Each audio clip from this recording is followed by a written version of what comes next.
Hello, Rick Miracle here with another book review. Number 73. Moving closer and closer to 100. I started out this series with a goal of 1 to 25. And when I almost finished, or when I finished 25, somebody from Ireland told me that they wished I wouldn't stop. And that they were watching my videos in a pub in Ireland for a full week, having a Rick Miracle Fest. So if you guys are still watching my videos, leave a comment below this video and let me know. Maybe someday I'll come over there and visit, have a pint. But I read books. I read all kinds of books. I'm going to show you a couple I've read. The Epic of Gilgamesh. The Epic of Gilgamesh, which dates from the 3rd millennium BC, is one of the finest surviving epic poems in world literature. Miraculously preserved on clay tablets, I'm reading the back of this book. Deciphered only in the last century, the cycle of poems collected around the character of Gilgamesh. The great king of Uruk tells of his long and arduous journey to the springs of youth, of his encounter with monsters and gods, and his friendship with Enkidu, the wild man from the hills. Also included in the epic is a legend of the flood. That would be the Great Flood, Noah's Flood. Also documented in Central South America, Hopi Indians and native tribes all over the world, by the way. Which agrees with many details in the biblical story of Noah. As a mixture of pure adventure, morality, and tragedy, the story of Gilgamesh and his futile search for immortality transcends the barriers of time, for it revolves around the fundamental forces and human problems common throughout the centuries. But you can see the hieroglyphics there, etched in stone, probably over there in Egypt, and other places throughout the world.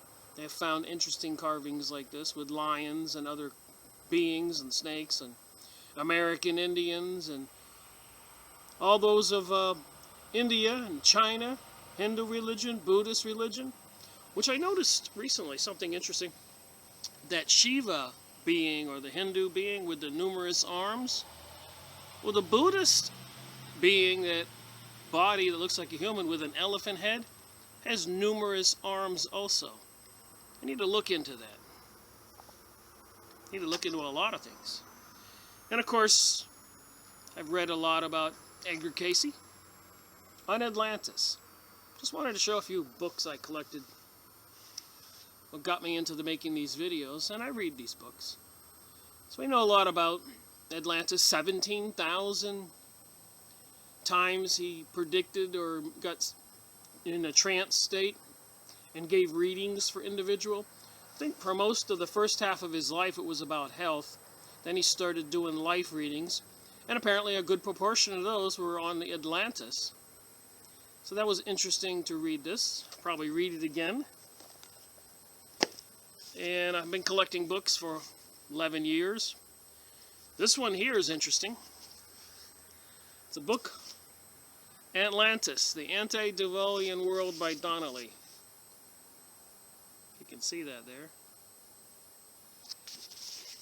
But what's really cool about this book, it is falling apart for one thing. 1882. On the bottom there.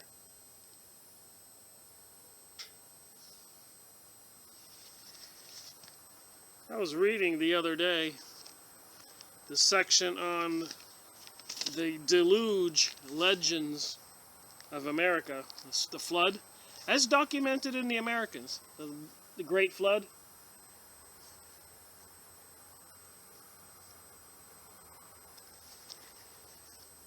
The deluge legends of America. Down there in Mexico, the legends of the Great Flood very similar to Noah's Ark and everything. And I was an engineering electronic technician at a major aerospace company for 10 years. I'm an electronic expert. So I could be doing that with my life, but after 10 years with a major aerospace company, I'd had enough. Wasn't getting where I wanted to be. So I went out and started my own business. 25 years later, here I am. But anyways, I like to read a lot of science stuff. So I order these things online, the pi proportion of Genesis. I study mostly ancient history science because I don't trust the colleges today. I think they're hiding something. But if you go back and you check out the ancient history science,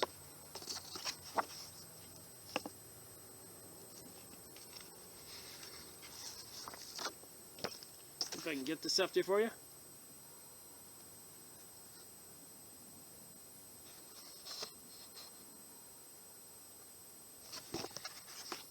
I think it's a little more revealing. That's why I collect old books.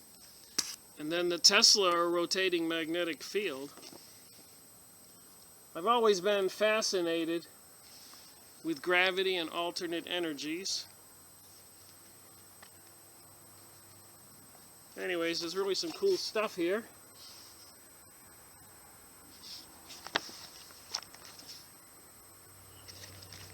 So my purpose of showing these books, a couple, is to show you about the book I'm going to do next. And one particular character and one particular issue that is disturbing as well as fascinating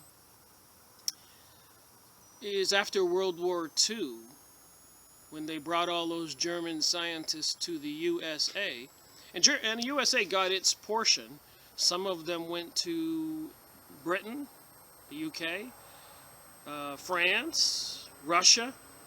All those military forces were swooping on all over Germany, trying to get technical drawings, some of the manufactured flying saucer and other types of equipment, and the scientists, and bring them back to their countries, and all the folders and documents and all the file cabinets and boxes. It was a free-for-all after World War II.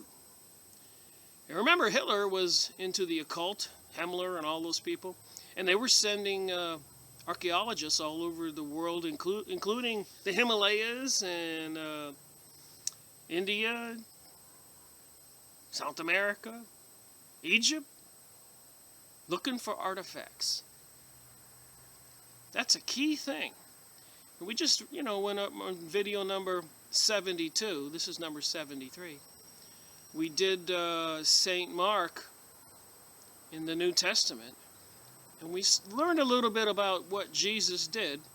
And I wasn't trying to do that from a religious point of view, but from a documented point of view of some of the miracles, the divine things that he did, the prophecy he could see the future, and the reaction from the Pharisees and the Hebrews and their envy, as it says in the Bible, to his abilities. So we know the abilities are there. We know that and I'm going to do more on the Bible on series number 72. St. Mark, it says part 1. So there will be a part 2, and I'll try to do a part for each book. St. Matthew, St. Luke, St. John. And so it may take a while. 1, for me to do it, and 2, for me to get motivated to focus in on that. I have so many fascinating subjects, but of course there's nothing more fascinating than the Bible. It has everything from Genesis to the Old Testament, things like Gilgamesh in there, the Egyptian history, occult history, prophets. So the Bible is just an amazing book.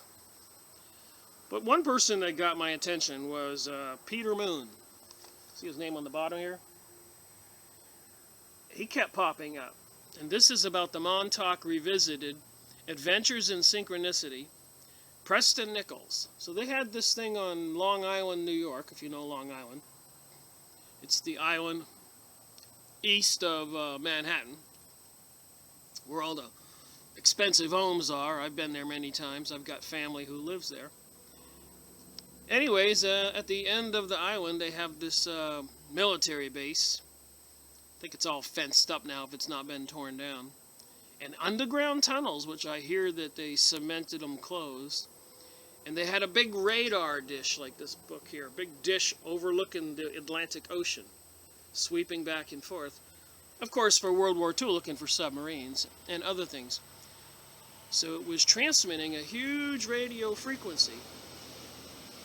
And when they brought back those scientists from Germany for Project Paperclip, it was an ideal transmitter, the equipment, and the site remote, to start performing some experiments, some which were just diabolical, sinister.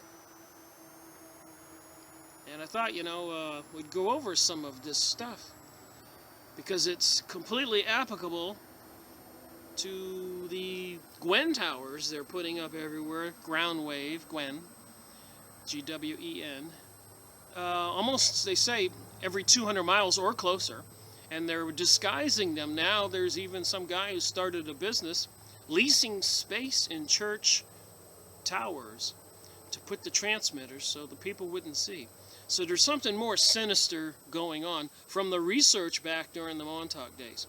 A couple samples of things they would do is apparently like the Philadelphia experiment, when they put those microwave transmitters all over the ship and turned them on.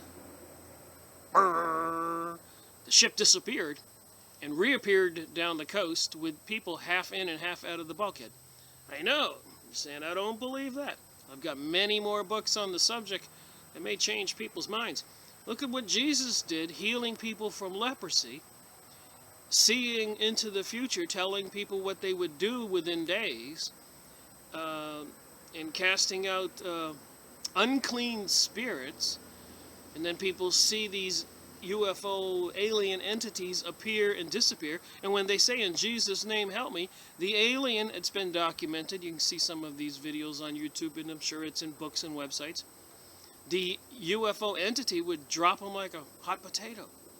And Aleister Crowley was incommunicado with that Hewasi character, which looked like a gray alien, where he got all the information as to the religious philosophy, satanic, if you will, do as thou wilt.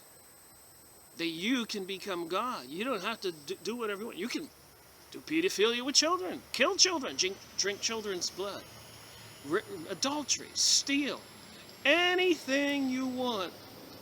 Because, hey, you're a God. You shouldn't have any restrictions on you. That's the new religion they want to bring, which also brings about, you could say it's like barbarism, savage religion, chaos and anarchy, like George Bush, the president, said. There's so much matching data here.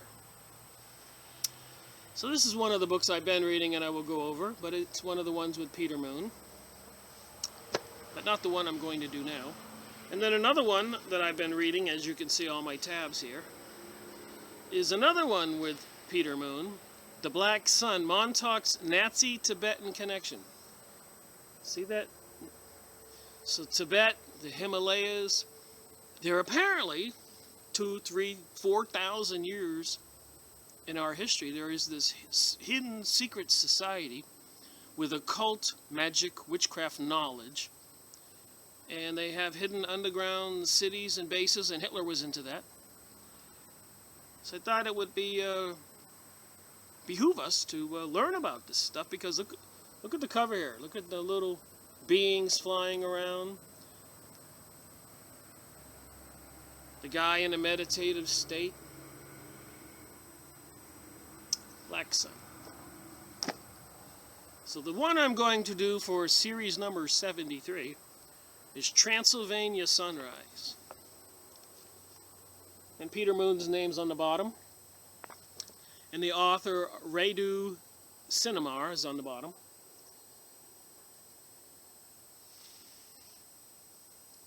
Fascinating book. I'm about halfway through it. So I only intend to do the first half on this video. And I'm only going to do the second half of the first half. I'm just going to give you a, if you notice on the side here, there are my tabs, go about a quarter way through. And then I came upon some information that blew me away that went the other quarter of the way through, almost halfway. It's about 300 pages and it's up to about 150 there.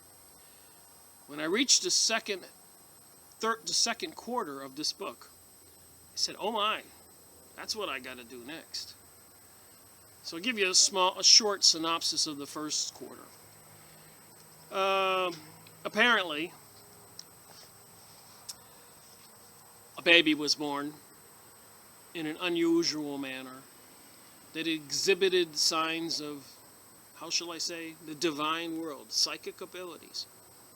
It had an umbilical cord that you couldn't cut with a knife or scissors. You almost had to go get a hacksaw. And apparently this is not unheard of. And so even as a child, one day the mother walked into the child's bedroom and he was sitting with his legs crossed, hovering in the air.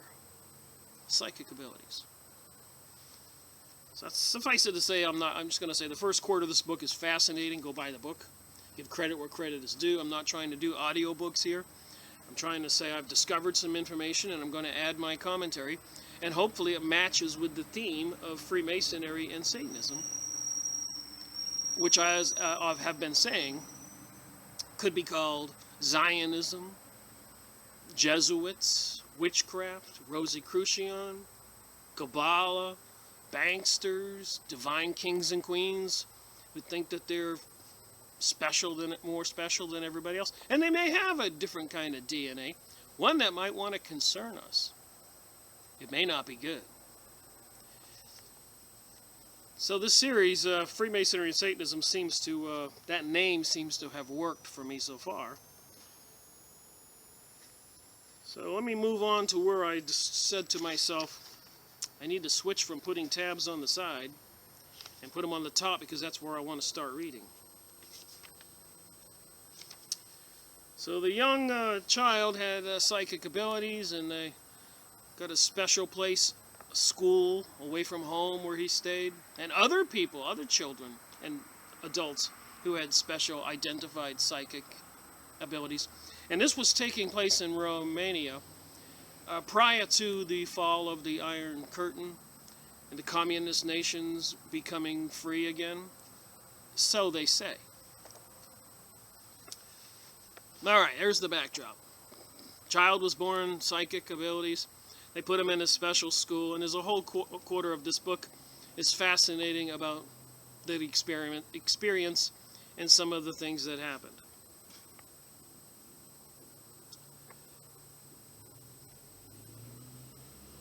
So I'll start here on page 72. Acquiring the ability of being conscious about your own astral body is one is about the physical body, is relatively easy process to some people. So acquiring the ability to being conscious about your astral body, as most of us are with our physical body, is relatively easy for some people.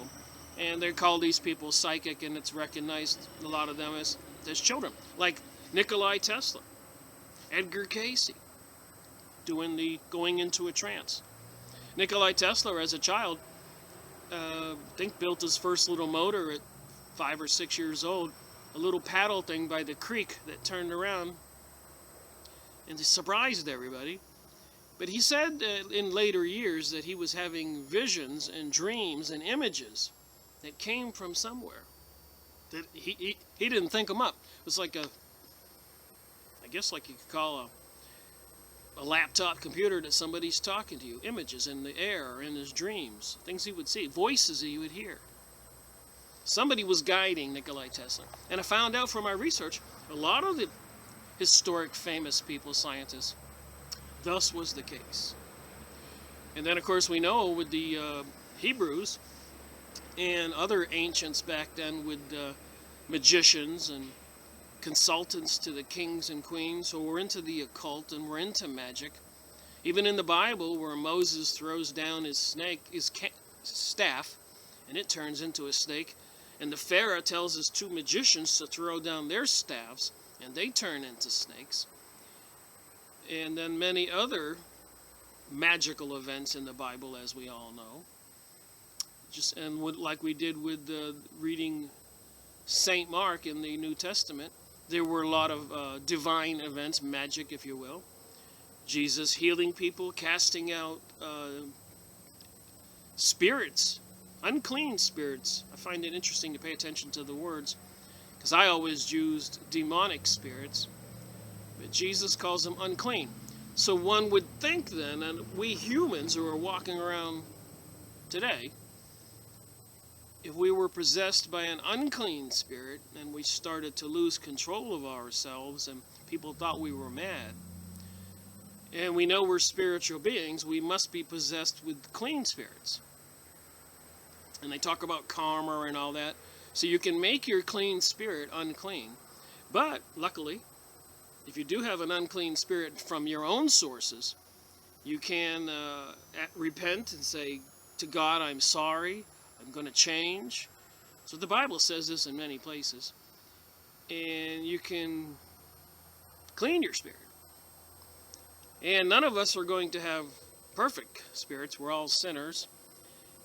But one of the things that Jesus says is to believe in him and have faith in him, and you will be saved. So apparently there's a way out of this mess of maybe of having to go through some purgatory punishment. I don't know if you want to call it Hades or hell, or molten lava where you're boiled away like some of the sinister material in the occult books say. People can believe what they want. But I think a lot of people, if they do any research, will find out that we all have souls, spirits. A lot of doctors and nurses have seen children die and be brought back to life, and adults. And I've had an out-of-body experience myself, floating in the air. I've said it in some of my videos, the details. You can go buy books on this subject and start reading it. I have many thick books on psychic research from 1840 to 1940. We're going to go over that some more. But this is what I wanted to bring you, a surprise that came to me. So Peter Moon in this book, and Radu Cinamar, acquiring the ability of being conscious about your astral body. That's, I guess, a part of your body that can leave your body. So you can get in a meditative state, and your astral body can leave and go someplace else, view something. I know that was a long introduction, but there is a purpose for it. So on to the book. So some people are conscious about their astral body that can leave and go places, and as much as the rest of us are familiar with our physical bodies. There are very many human beings who have lived at least one such experience, which papers in the field call conscious astral division, or extrasensory experience. So many of us have experienced some form of this, whether it's deja vu, you think about your sister and then minutes later she calls, you haven't heard from her in a year, something like that, a friend, or you have a really aching pain about somebody and you're going, oh my gosh, and then you get a notice that they had a heart attack and died. I think this has something to do with the occult nature of the Illuminati, Freemasons, Zionist, witchcraft, Kabbalah. And I think people are having extra special knowledge about certain abilities and things they can do to harm other people, control other people, manipulate other people to obtain wealth and power is detrimental to the rest of us to not know about it.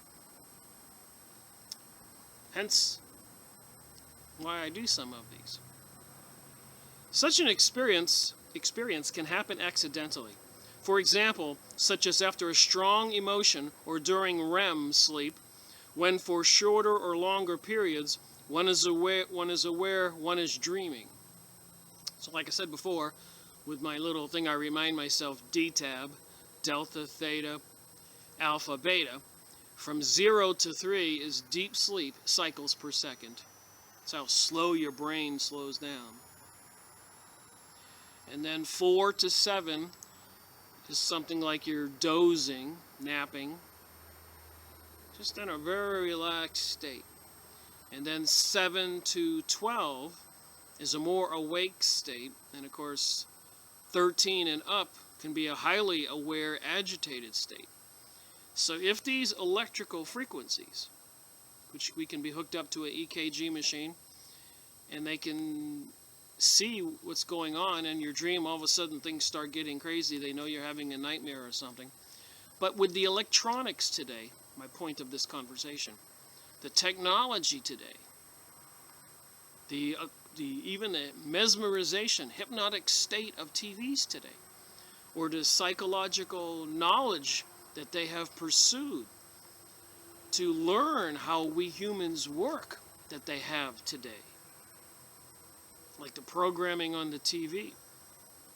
They know they can mind control people, deceive people, and apparently the statistic is there's 85% of the people on planet Earth today, as far as I'm aware, in the advanced social cultures like Europe and the United States with TV and radio and all that stuff, are in a zombie-like state. And apparently people like that Batman shooting Holmes guy and other people, they can be induced, taken over and controlled. They call them sleepers. And apparently there's millions of them out there. Well, anyways, my point is, at Project Montauk, at Montauk Air Force Base at the end of Long Island, that's one of the things they were doing. And apparently with the time tunnel thing, with Philadelphia experiment, where they made the ship disappear and reappear 100 miles down the coast, which the full movie's on YouTube, you can watch it. And there's books on it, and I've gone over it. Apparently they take these electromagnetic vortexes, and a vortex is like when you see the water drain in your tub and it goes in a circle. Well, if you do that electromagnetically, that's a vortex. It opens up a portal, like with the Philadelphia battleship. And they were forcing children, young boys, into these portals, sending them back in time, forward in time. They don't know. Seriously. They couldn't retrieve them. Stuff you don't know. Then, of course, they got CERN right now, with the Shiva out front, with the many arms, the demonic destroyer god. 666, the mark of the beast, is the logo. As I keep saying, as I have said, the Shiva and Kali, the Hindu demonic beings on the Empire State Building recently. The goat on the Hoover Dam, which is the symbol for the devil. And so much more. Moloch, the big owl at Bohemian Grove, where a lot of our leaders, presidents have been photographed there, CEOs, and they have a big bonfire. Cremation of care, throw a baby in the fire, shipping gay men for sex while all these older guys are in long robes naked, and they're screeching and hollering like a witch's ritual.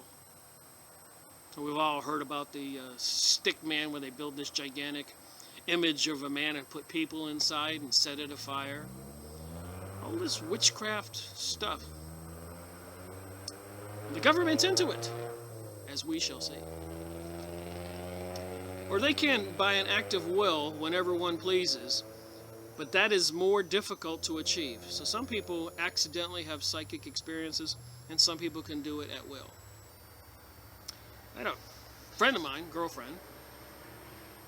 friend of mine for a long time, and everywhere we would go, she would see ghost images, people on the corner in the building. She said, oh, that little girl's crying, and there's nobody there. She could see the image of the spiritual ghost.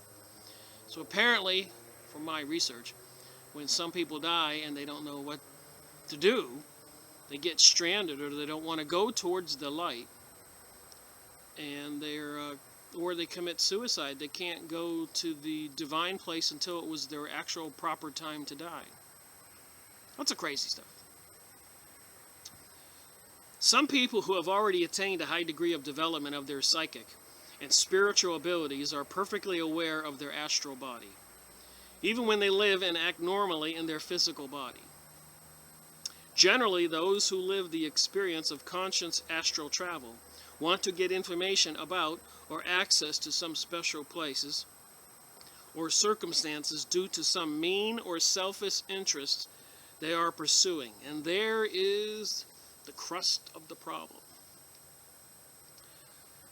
Generally, those who live the experience of conscious astral travel want to get information about or access to special places or circumstances due to some mean or selfish interest they are pursuing.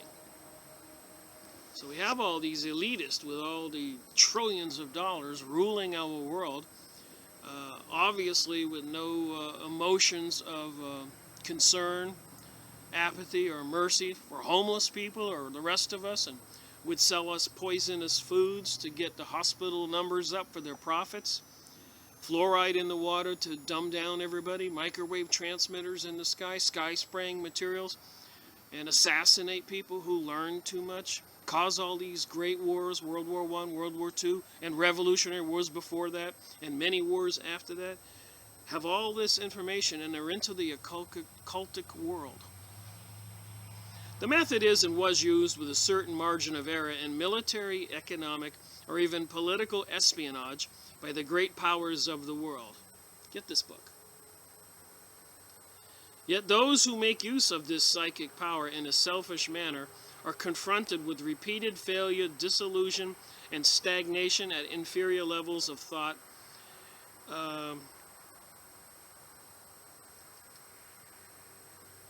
and behavior because they don't know or simply ignore certain essential laws that describe the harmony and relation between the act and its result.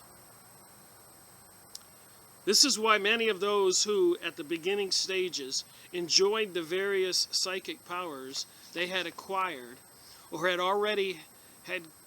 could in time note a gradual diminution of those powers to a point of total loss in some cases. So people who were using those powers for bad purposes would eventually lose those powers.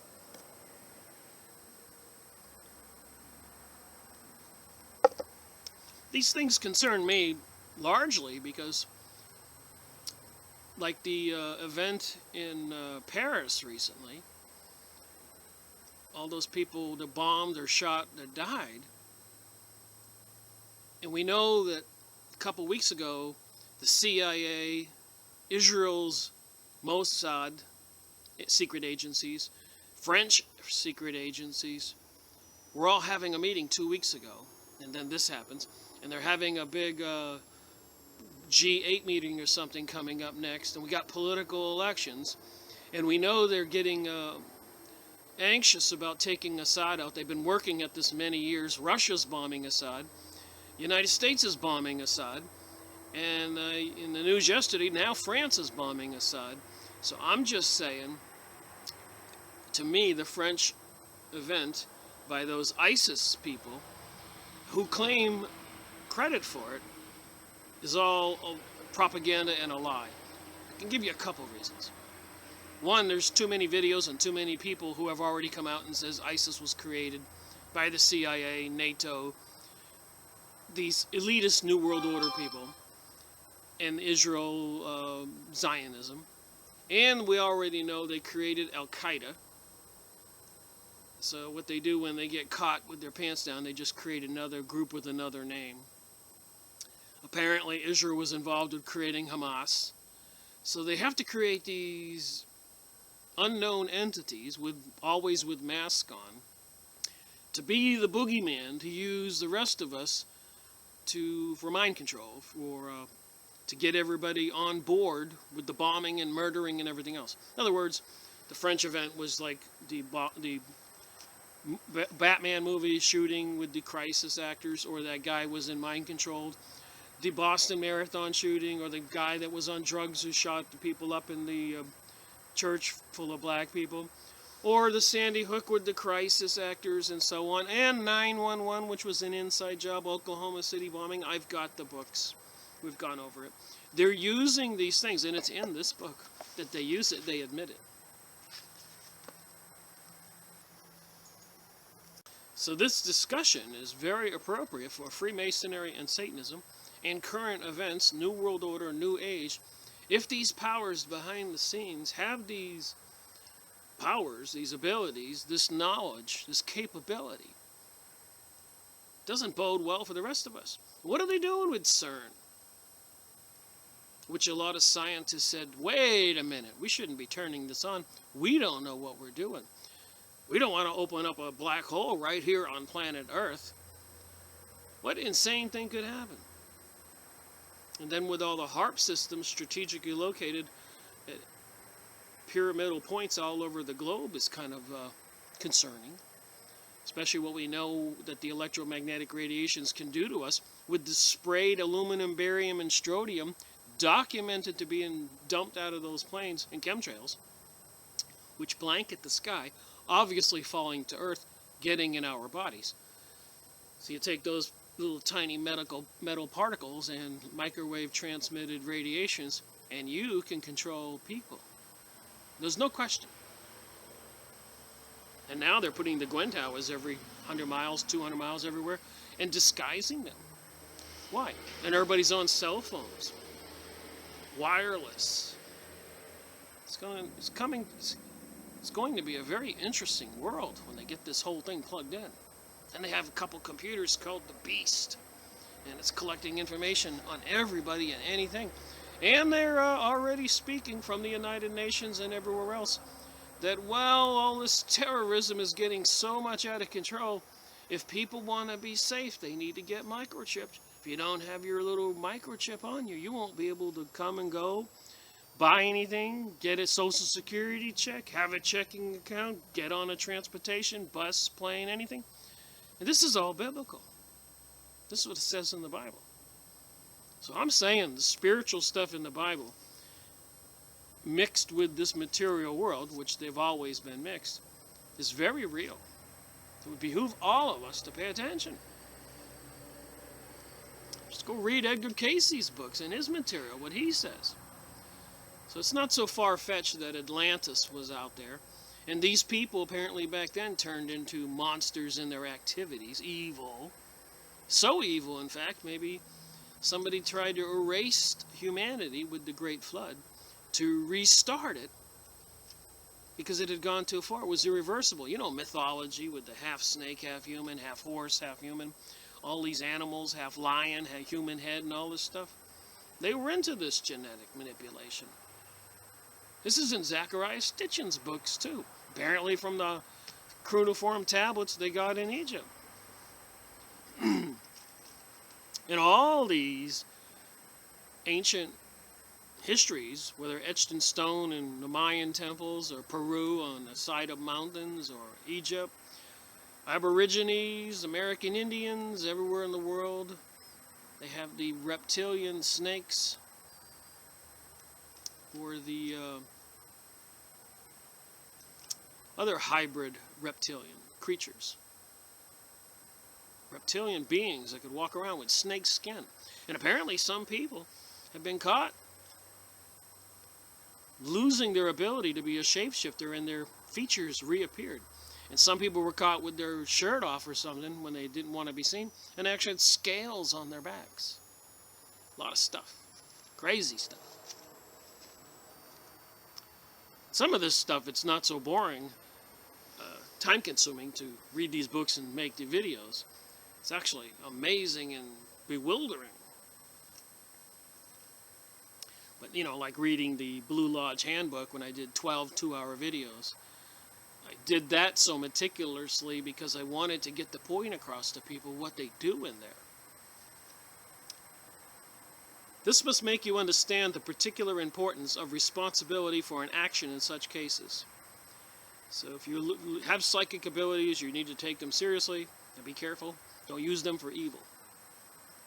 And if you think you'll go use a Ouija board or get into the occult and you don't know what you're doing, then you need to probably be go on the computer and look up possessed girls in high school or colleges these days and other people, events, possession. Apparently it's on the increase.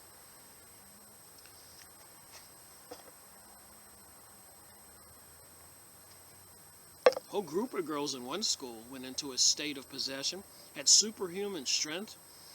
They had to restrain them and everything, and very bizarre. I think the world is going to get more bizarre. But only a few, due to a certain degree of elevation, they have attained, actually realized that the freedom of action they enjoy in conscious astral division experiences is a reality they must use in a constructive rather than a selfish manner. So what if you could leave your body and look in the future and see the lottery tickets? Be interesting, wouldn't it?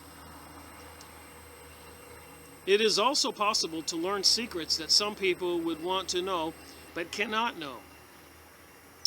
Just as there are barriers at the physical level, there are also certain barriers at the astral level, blocking access to information about certain secret places or aspects. Still, the freedom of action and movement is way beyond the possibilities of the physical level. Obstacles and barriers at the astral level are meant to serve as a selection process for those who want to learn certain secrets and mysteries. This is done by taking into account both their specific vibrational frequency and the reason behind the act. At the astral level, movement obeys principles that are entirely different from those in the physical world, being triggered by an act of will or happening either at a certain speed, usually very high, or almost instantly to any spot on this planet, whether underwater, underground, or above ground, or in the air. So some people have the ability to go into a meditative state and astral travel to any place they think about, underwater, and then when they go back to their body, they remember it. And the government has been using these people, creating military divisions, and they were called remote viewers. We went over those in previous books, and we're going to go over that some more. More special in nature are travels in cosmic space to other planets and celestial bodies when at the first stage. Experiences should be limited to our solar system. So I could get more and more onto this stuff that they were doing, but I want to skip to where it gets what I wanted to talk about.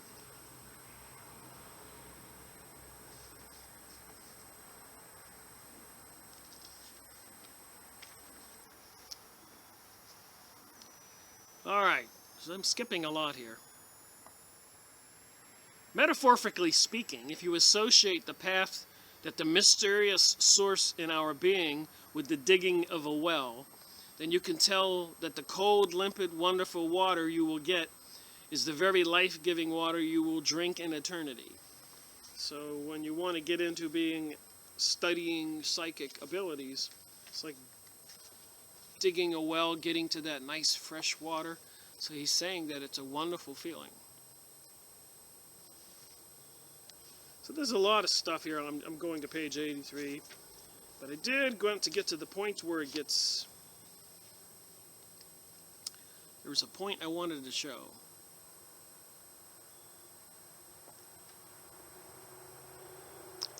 So in Romania went through the transformation of a communist nation. It was behind the Iron Wall, to a free nation, so they say. And a lot of internal politics went on with these secret military or special schools they had for the psychics. So he talks a lot about the transformation of that. And the people involved who actually lived in these schools for a long time. Page 87. Here, Father Assini continued. One can find the description of the poisonous breath Hydra that shall do everything in its powers to obstruct God's light and will. So we're talking about these psychic powers, and we're talking about some people here. He also told us that it would not be long until he left the earth for the kingdom of the Heavenly Father. So there was this hermit that they went to visit, a Father Asini.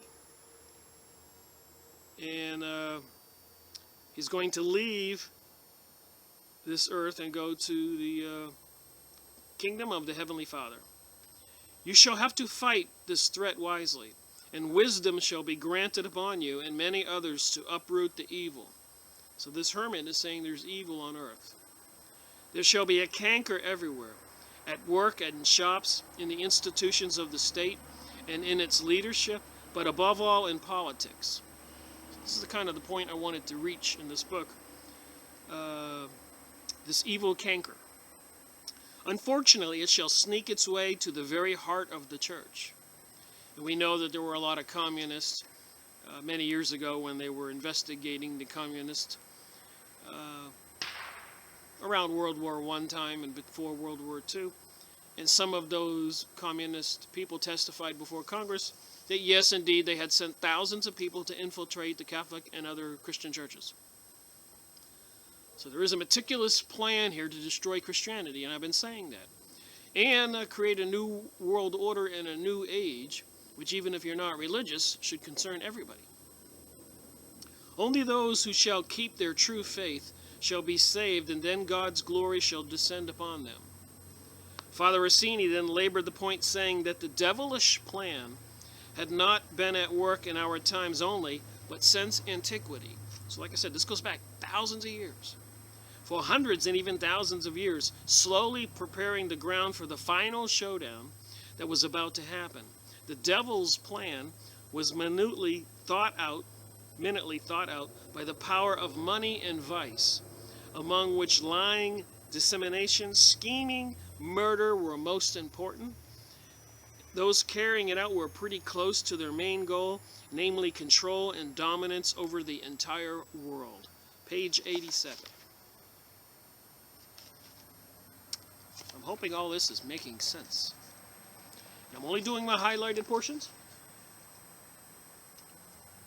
Easy to read book. Valuable information.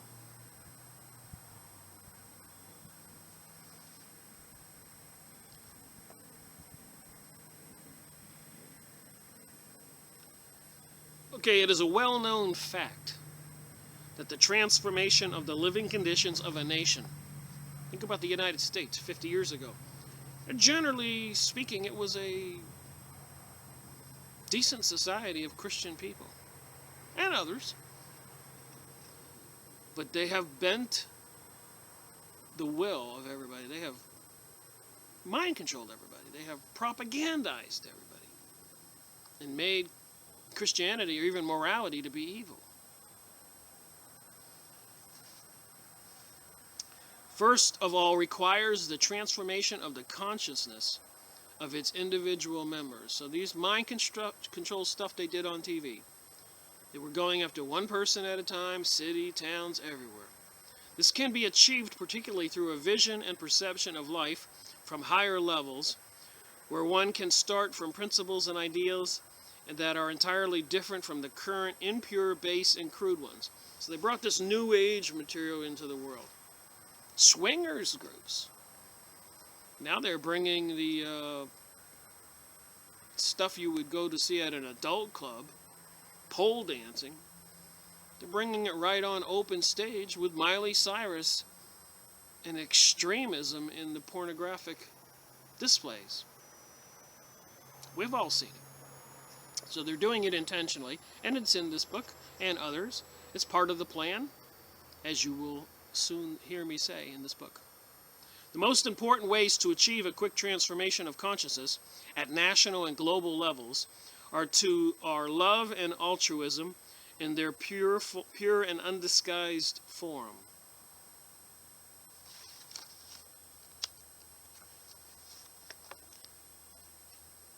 So anyways, very strange dream where Father Asini had appeared surrounded by a dazzlingly light and making a firm call that he and I should come to this city. So, like I said, they have these weird happenings, seeing a dazzling light. Just like when I did St. Mark of the Bible, when Jesus was baptized by John the Baptist in St. Mark, the last video, if you were paying attention. Immediately he was possessed by some kind of Holy Ghost and driven into the forest for 40 days where angels from heaven ministered unto him. I didn't know that. So I need to read more of the Bible to learn more of those details. He revealed to me the amazing truths about occult methods for world domination.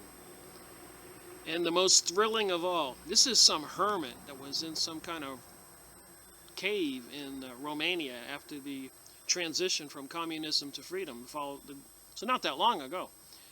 And the president or somebody high up in that Romania and this psychic guy went to visit this hermit, Asini. And he told about the occult methods for world domination as the most thrilling of all. At the same time, I could also understand much more profoundly the subtle nuances of good and evil in the world, something I had completely ignored until then. And like the rest of us, I led most of my life having a good time out on the sailboat, powerboat, offshore, fishing, Jimmy Buffett, cold beer, friends, partying, football, and everything else traveling. Didn't try to investigate too much. All right, let me continue a little bit more today, and then I'll finish this video tomorrow. Given both the national and global context at the time, a detailed presentation of some of the plans and actions of the dreaded occult organization was almost a moral duty and a national urge of action.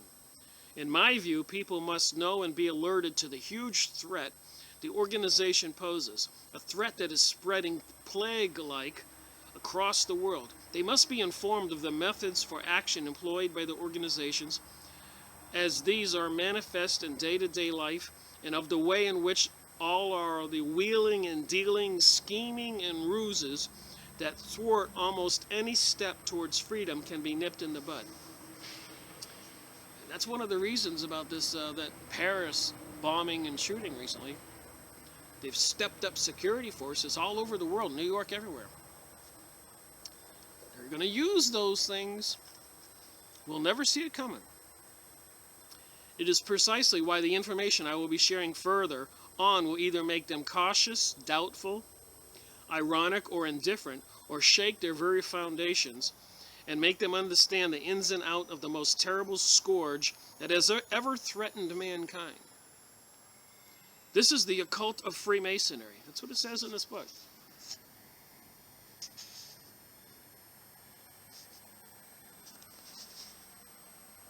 This is the occult organization of Freemasonry. Much like a severe disease, it eats into mankind's body, threatening to conquer it completely. World Freemasonry uses at its spearhead opinion trend. So the Paris massacre changed opinion trend. I've talked to people. I don't just read books and videos. I talk to people. And I'm like walking up against a wall. Nobody wants to see what I'm saying here. Oh no, we got to get all the planes and bomb ISIS. Wasn't it Russia a couple weeks ago? China? Mexicans coming across the border? Gays fighting straights? Women's rights? The Ukraine? The people forget so quickly. It's mind-boggling. Opinion trend. Just, you can switch it on like a switch. You have a nice little massacre and say somebody did it. And why would ISIS, after it happened within hours, say, we're taking responsibility? They can't be that stupid and know they're not going to be bombed to smithereens. It's because they didn't do it. They're mercenaries. They're paid people. It's a staged event. People really got killed, but they needed that event. It was like when they wanted to do World War I, Woodrow Wilson bring us into it. He couldn't. Germany wasn't going to do a thing to get us into the war. And we were favoring Germany anyways. But then in the news, it came as a news flash to New York that the Sussex over there in Britain had sunk with 38 Americans. Immediately, Woodrow Wilson says, we're at war with Germany. And everybody was training millions of troops and sending them overseas. Weeks later, it comes out that the Sussex hadn't sunk after all. And even Woodrow Wilson, in the stuff I've read and studied, had meetings telling people to prepare for the war. It wasn't a staged event. You can opinion trend. You can change the minds of a whole nation with one event. And they know this. It says it in this book time after time again. World War II. Germany didn't want to go. They lost the last war with us. They didn't want to do anything to get the United States in the war. They said so. No way. But Germany and Japan had a treaty. If you went to war with one, you went to war with the other. So Roosevelt had got his henchmen in the office and said, okay, we're going to go to war, but we can't make it look like we started it. So he told Japan, who was at war with China, we're not going to give you any more scrap steel, any more oil. And Japan sent 8 ambassadors here. Why? Hey, come on, you can't do this, you're killing us. And finally it was a declaration of war and they attacked Pearl Harbor. They used the back door on this stuff all the time for opinion trend, page 91. They can use this trend in any direction they please. Whenever their interests are threatened, these are these New World Order occultist people into the stuff we're talking about, psychic research and controls, communication with demonic beings. We read St. Mark in the Bible of Jesus casting out unclean spirits out of people. We know King Solomon, which is basically the foundation of Freemasonry, he had a magic ring, a 6-pointed star, that he could call forth demons, and that's where he obtained his power. This is in the Bible. Everybody knows this stuff. In fact, the freedom of thought and action is the most terrible and threatening aspect to Freemasonry, because this freedom allows people to become aware both of their existing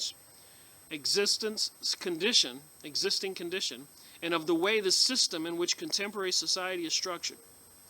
So freedom of thought and action is the most terrible and threatening aspect to Freemasonry. Freemasonry is scared of our freedom of thought and action. They need to do these events, like Paris. People's freedom of thought and action would lead inevitably to the exposure and unraveling of the huge malevolent fabric of plans, plots, and ideas that Freemasonry has been so busy knitting for generations.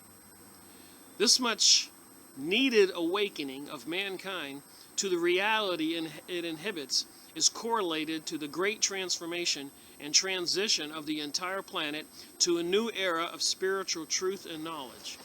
And again, like it said in that St. Mark material I read in the Bible, that Jesus said that if man believed enough, said he asked God to get something done, it would happen. Man could move a mountain.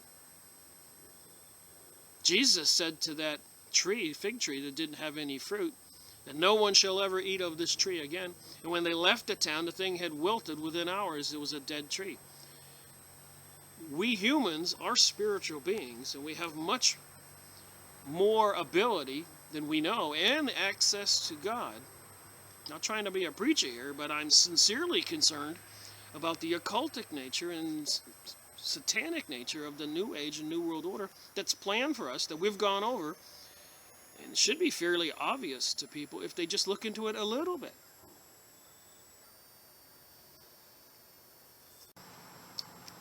Well, second day on this video, and it is my absolute conviction that people just do not want to believe the truth. We had the France terrorism incident recently, and France is bombing Syria. Russia is bombing Syria.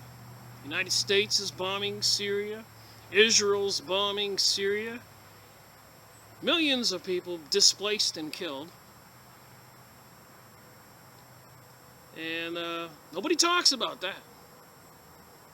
They publicize in the paper the Arabs are raping Muslims, raping the European women. They're going to come to America and rape the women. Somebody is vilifying these people for a purpose.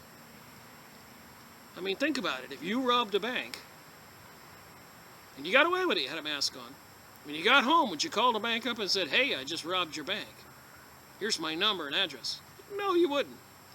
If ISIS actually did a terrorist incident in France, why would they inform France and the world that they did it, knowing full well they would be bombed to smithereens, when everybody in the world is already bombing them?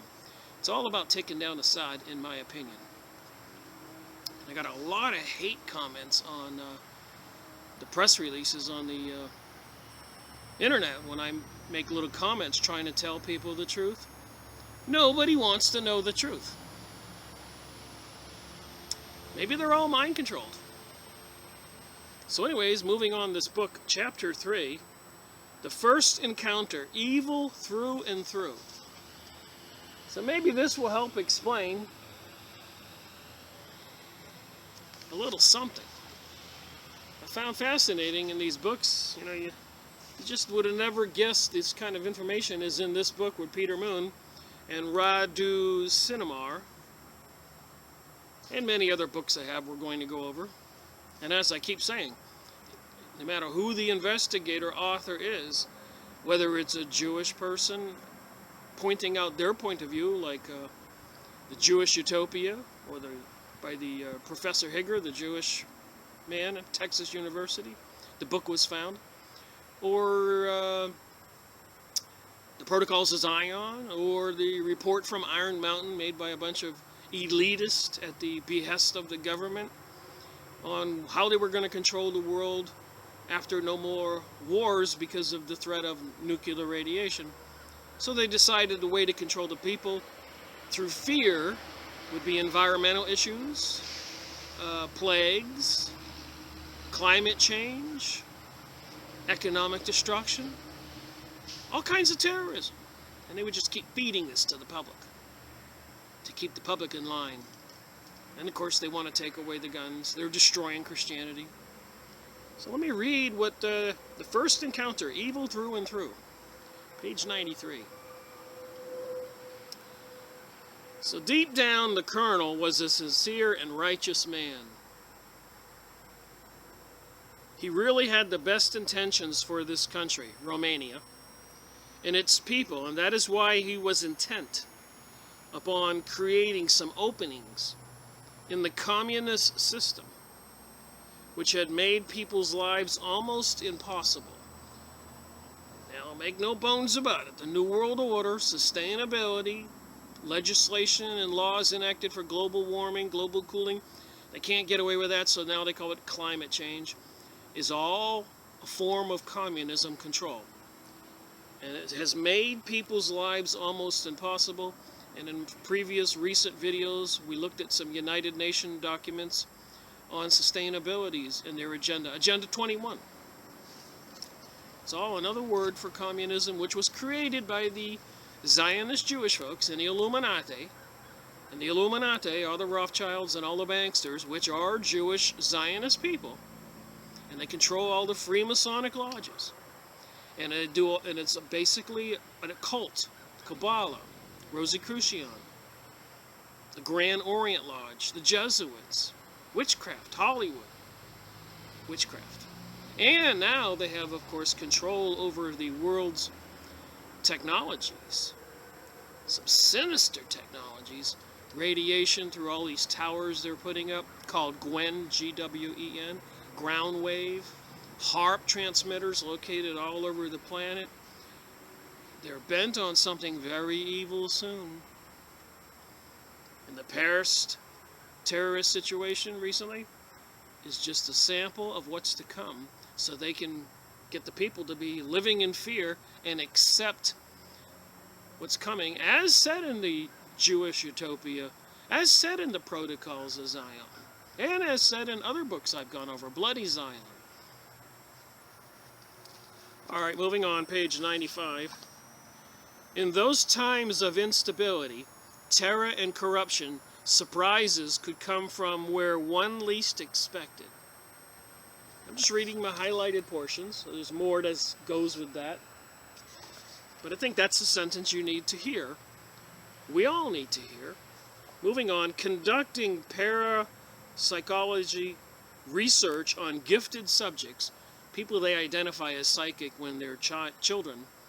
They want to put them in institutions and use them for the occult New World Order. Conducting parapsychology research on gifted subjects and playing its role as a nursery for human beings with paranormal powers on the territory of Romania. Department Zero had also taken over investigations and top secret interventions in the case of crucial strategic and scientific importance. So these people into the occult, bent on ruling the world, have also turned their eyes towards strategic and scientific importance. To that end, a huge database has been created and paramilitary intervention teams established, endowed with state-of-the-art equipment. When a red code case alert, an alert was triggered and the intervention was extremely fast. So they probably monitor we people all over the world, and there's probably some level of activity that you can get up to. Let's say you wind up being a popular truth teller, truth seeker. And once you reach, and they can see how many people watch your YouTube videos or watch your comments, but once they deem you are a threat, will they release a red code team to remove that threat? And if they, at what level do they turn it on that they lower the threat so that they go after more people? When they get closer to their martial law or world police event, which will be caused by some big situation, then they probably will turn that dial on the computer, punch in a code, and lots of people will pop up as code red and have to be removed, neutralized, which means murdered. Red code actions are top secret actions, and that is why standard procedures are established on the way in which those in the special intervention team get involved. Over time, some political figures mounted various attacks and spread false information on the activity of the department. And I'm skipping parts, reading my highlighted parts here. Harassed from several sides, the most venomous plotting came from the head of the secularite. So when they do this New World Order, they will have communist-type power structure. And in a more and more sensitive situation due to the alarming information about a possible demise of the communist bloc in Europe. So you can see this was back around when they tore down the Iron Wall that this material was written. When a crucial discovery is made, information is received very quickly because the first institutions to be contacted in such cases are the police and the Romanian intelligence services.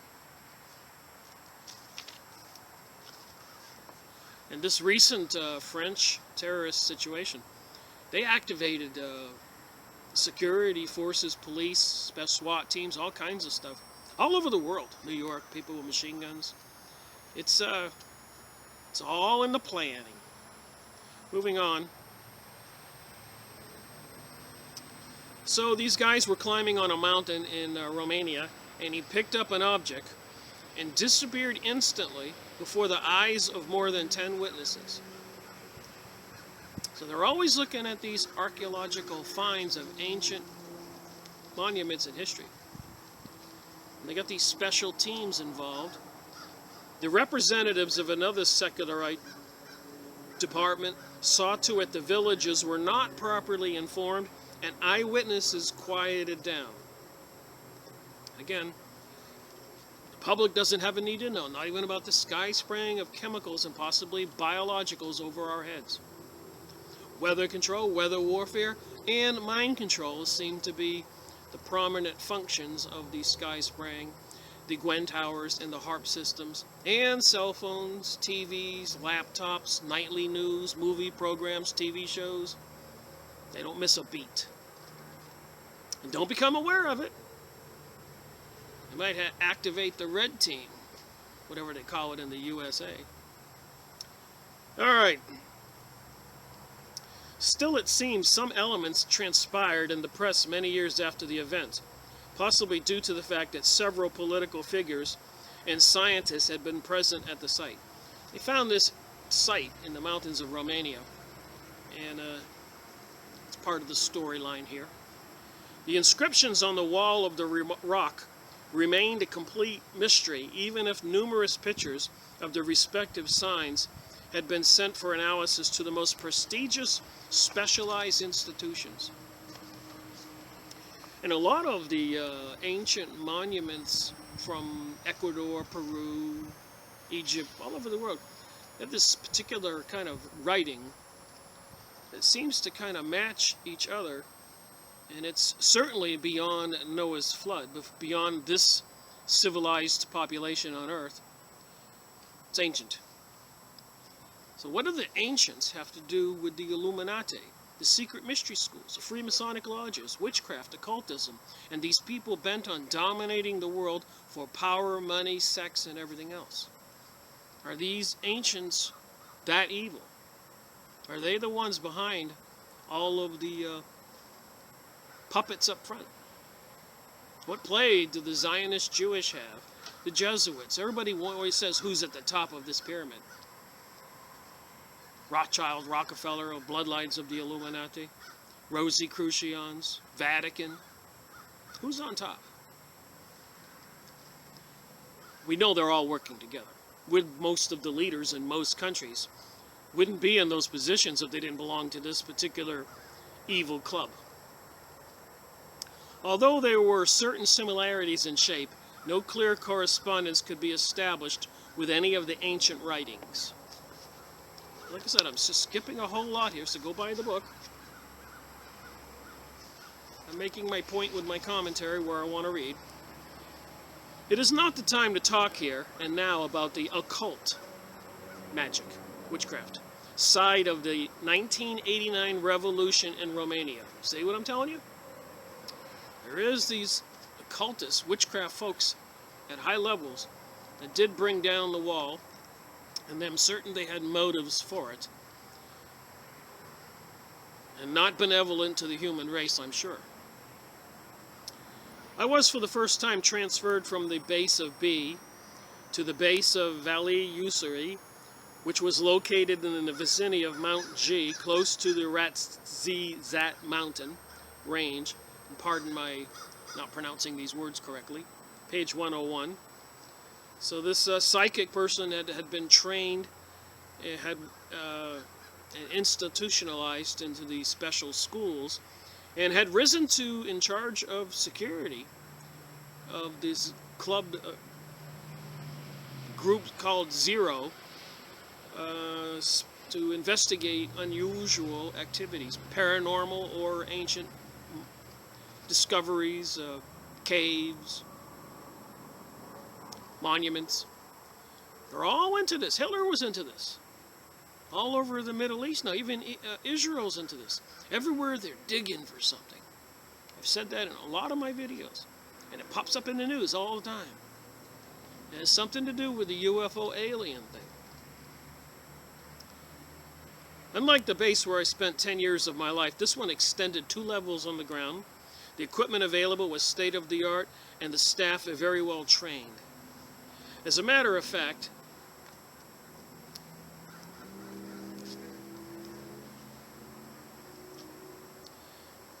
he himself was a special and occult human being about who not even the Romanian authorities knew too much, despite always keeping a close eye on him.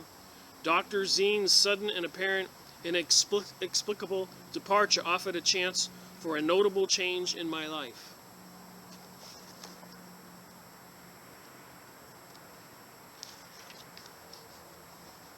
Moving on. But after we presented some of the shocking realities that had been discovered, as well as their huge implications for the political and economic stability of the country, the president's bewilderment left the room for an agreement similar to the one before the revolution. So when they did take down the wall, of communism, and then they had a president. When the president found out about some of the goings-on in these psychic research institutions, he decided not to make any changes in their program of secrecy. Moving on. Transylvania Sunrise. About Romania. Times before the fall of the wall of communism, and the times after, involving the police and secret services, special operations into psychic research, and as it pertains to Freemasonry and the New World Order and other activities. So moving on here. In fact, this section operates at present as a unit collecting and sorting out specific information pertaining to the secret field of strange discoveries and events. Our governments worldwide know lots of things we don't know, and apparently they have plans for us that are not very nice. They want to seriously reduce the population, and then when it's all said and done, they're tired of capitalism and they see communism doesn't work, so they're going to have to come forward with a more stringent regime control of the world. Like the Bible says, microchipping everybody, computerized. Nobody's free. People will be from birth designated where they're going to work for their whole life. Nobody's ever going to own everything or grow and be rich if you're not one of them. It's going to be kind of horrible. The Commission for the Analysis of Unusual Events and operated as a joint staff, that is, staff from both the Romanian Intelligence Service and from Department Zero. You know, this is hard to believe. Keep listening, it's going to get a little more bizarre. 2002 was a landmark year as far as my involvement in highly important issues, with the deep implications at both national and global levels. See what I'm saying? You will thus understand that reality is cast in an entirely different light than people are used to seeing it in. Reality is not what we think. But these politicians, these people working behind the scenes, the Bushes, the Clintons, the Trumps, people in charge overseas and all the presidents and cabinets, the leaders of Zionists, the Vatican, they know what they're doing. But we, the people, don't have a need to know. Even if it means that they're poisoning us, stealing our wealth, our health, our families, our children, destroying us as a people in Christianity and decency. That's the way I see it. In June 2003, I was astonished to learn about what led to the secret location in the Bucegi Mountains, B-U-C-E-G-I, where 2 months later the breakthrough discovery was made. What did they find? Secret structure inside the mountain and its main feature. Get the book. See the picture on the front there? Apparently they found some kind of phoenix. You see the writings on the mountain? Etches? Some kind of hieroglyphics or writings and phoenix and underground caves and tunnels with what? From that moment on, no one, unless authorized by the presidency, could go beyond secret barriers maintained by both Romania and the American military. So the Americans are seriously in control of this situation over there with the Romanian government. He believed people had a right to know and the reality and make their own decisions for their future. Like me, he believed. So there are some people who are, that's why they're writing this book, they think we have a right to know. The elements he told me about in much detail are without a doubt a real mine of information on the background dealings of organized Freemasonry at global level. He told me in a memorial summary of the talks he had with one of the world's most notable representatives of the organization, Freemasonry's concepts, general vision, intentions, and ways of action. So this head of security in Romania, after the fall of the wall, talking to the author of this book, talks about the Freemasons approaching him and what they told him. And like the Fabian Society, go look it up. The logo is a wolf in sheep's clothing. And this helped me arrive at a better understanding of the subtle meaning of a well-known expression, a wolf in sheep's clothing, which can be very well applied to worldwide Freemasonry. This series is Freemasonry and Satanism, and in the Freemasonic books they do say their deity is Lucifer. They control the U.S., and the dollar bill is the all-seeing eye of Horus, son of Isis, who was married to Osiris. Sometimes the path of destiny, particularly a nation's or even mankind's destiny, is much too complicated and torturous for the human mind to grasp its full complexity. That's why I do these book reviews. I figure if we pound at it, chip at it, pound at it, chip at it, we all might have an aha moment and realize there is something going on. Because these circumstances are precisely the spatial and temporal conditions that are necessary for triggering events of crucial importance, even at global level. I'll read it again. Because these circumstances are precisely the spatial and temporal conditions that are necessary for triggering events of crucial importance, even at global level, and I will say that would also include the recent French terrorist attack, which of course I believe was done by these Freemasonic, Illuminati, Zionist people bent on the New World Order and New Age and destroying Christianity. Eliminating much of the population, microchipping everything, as per the Bible. And their deity seems to be Lucifer, Satan.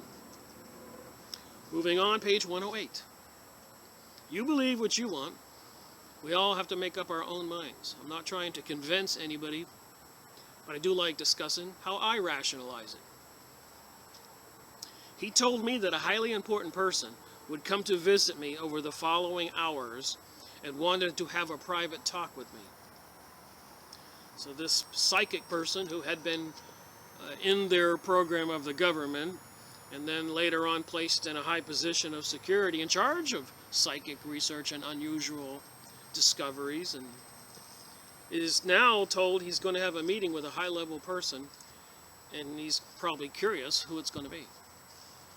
The Romanian intelligence service only knew he was a member of a highly important Masonic lodge in Italy with a high nobility rank and great financial influence in Romania. It's all about money. John Perkins, in his book, Confessions of an Economic Hitman, tell us all about how they infiltrate countries by convincing the presidents and leaders to borrow millions and billions of dollars. They know they can't pay, but they go into debt, and they go into bankruptcy, and they fall into the control of this Illuminati world dictator operating in secret force. Lodges, temples. Broken through the entire hierarchy of the country's government and security system without even concealing the fact. So this high-level Freemasonic member wanted to speak to this intelligence officer who had been recruited and trained because he was a psychic since childbirth. Apparently the Freemasons could go over everybody's head and make an appointment, who they want, whenever they want. It was to be a difficult encounter because I could already feel the loaded radiation of that being. So this psychic person could sense that something loaded radiation was coming. Like the menacing cloud around it that it concealed its true intentions. Several hours were left until his arrival, so I used the time available by locking myself in a room and sinking into deep meditation in order to find out more about that person. Remember, Edgar Cayce went into meditative states to get cures for, 8,000 people before he started also doing another 7,000 or 8,000 going into trances meditation to do life readings also. Nikolai Tesla, when he would get on stage when he was an older man, he would try to tell people, look, I'm not such a genius. I have visions, I hear things in my ears, I have dreams. Jesus was out there seeing the future, seeing what Peter would do, that he would deny Jesus 3 times before the cock crowed twice. And other things we went over on St. Mark in the Bible. And other books on remote viewing. And other books on the occult I've done. And other books I'm going to do. And they got CERN with Shiva out front. And the 666 logo. And all this other occult activity. So this guy knows that this evil person is coming, so he decides to lock himself in a room and go into a trance and find out something about this person, who he doesn't even know. Still, I did not know he had the ability to find out information when he exerted his will in that direction during meditation. I would have been the author of this book, who the security officer was telling this whole story to. One can say that the subtle field of knowledge I evoke during meditation when I want to get information is a sort of a vast ether. So apparently, I'm surrounded right now by air, oxygen, H2O, that I'm breathing, I'm alive. And if you go into the vastness of the whole thing, it's called the ether.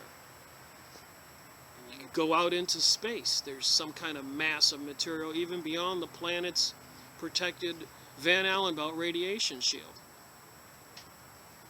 By the way, something else, I'm going to make another video. Something crazy I discovered. If you can look up SOHO, H-O-S, SOHO, S-O-H-O, NASA cameras that are focused on the sun. Just look up SOHO, NASA. And then go to the sun now, today. And then hit the little movie icon and put in the last 100 images. Half the sun has gone dark. No kidding. I made some videos this morning because I was watching YouTube and some guy had a picture of the sun dark and he said, oh my gosh, this is going on. And I don't believe it, of course, and you know me. I had to go on SOHO. It's real easy to use. Movie now, 100 images, and I think it's 184 camera I used. And then it loads all the images, and then it runs it like a little video. And so as the sun is turning, and the sun does rotate, apparently, according to the pictures, half of the glowing sun went black. What's up? My research continues to be bizarre. So we have a vast ether out there, apparently when people go into meditative states. From this subtle reality comes all things and phenomena, all thoughts and matter of any kind, and generally speaking, all information taking shape in the physical world. It's manifested in this ether around me, and you. Remember, we're all molecules and atoms moving. We have DNA codes in our body that make us what we are, and the same thing with trees and everything else. Some kind of grand design in the ether has created this planetary reality called Earth. It is from this particularly infinite ocean of particular codes that all of our intentions, thoughts, and ideas gradually take a clear shape and make their way to objectivity at the perception level of an ordinary being in the physical world. Did you catch all that?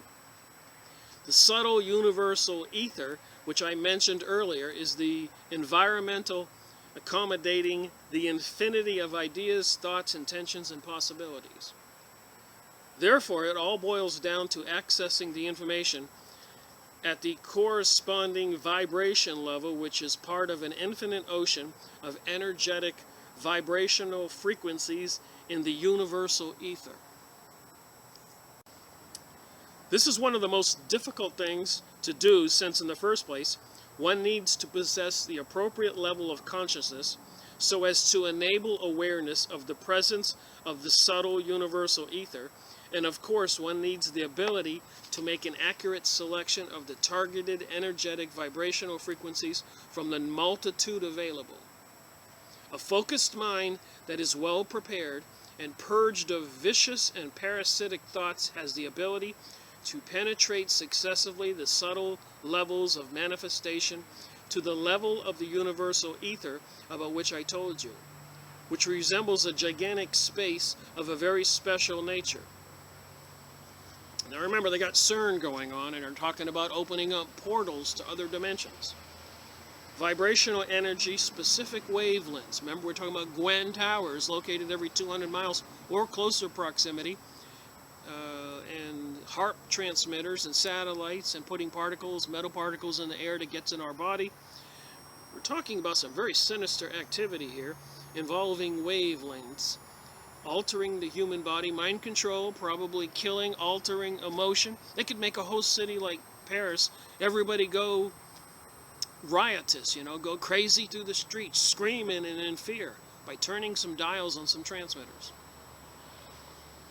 I do have an electronics technology degree. I did work in a major aerospace for 10 years, and I have some plaques and letters and everything else. I understand a little bit of this. I've studied holistic healing. I know how it works, vibrational medicine. A lot of us know how this works. Subtle ether acting as triggers for any objective manifestation at any creation level. Remember, we're talking about the Freemasons, Illuminati, Kabbalah, witchcraft, Zohar, Talmud, occult activities, witchcraft, magicians, and then they're mixing that in with high technologies. We are in trouble. The densest level in terms of vibrational frequencies in the hierarchy of manifestation levels, and stay strong and focused mind. So they have a little chart here. The physical level and the different levels. That's why when we see the alien glowing orbs, ships or whatever, pop into existence and pop out of existence. The crop circles, these little glowing orbs, are hovering over the thing really fast as the crop circle is manifesting. And I have many books on oddities and unusual things going on for hundreds or thousands of years. Whales found in a field in Nebraska. I've got books. You wake up in the morning, you go out your front yard on a farm in Nebraska, and there's a whale there. Well, if you understand this stuff, like the Philadelphia experiment, it makes a little more sense. And probably what happened was, out there in the ocean somewhere, a couple bolts of lightning happened at the same time, like Jacob's ladder, where the two metal poles and a lightning thing goes up and down. And that one scientist leaned over and his ink pen fell between the two poles, and it reappeared across the room on the floor. So apparently, you get two poles of electricity, or two lightning bolts. It created a time portal and transported that whale to some field in Nebraska. And some people say, well, maybe, a spaceship was beaming it aboard and it fell out. And this is not one incident. I've got several books on this thick on these subjects, that some people have collected this stuff from newspapers and on stuff like that, books and magazines, for hundreds of years. There's psychic research.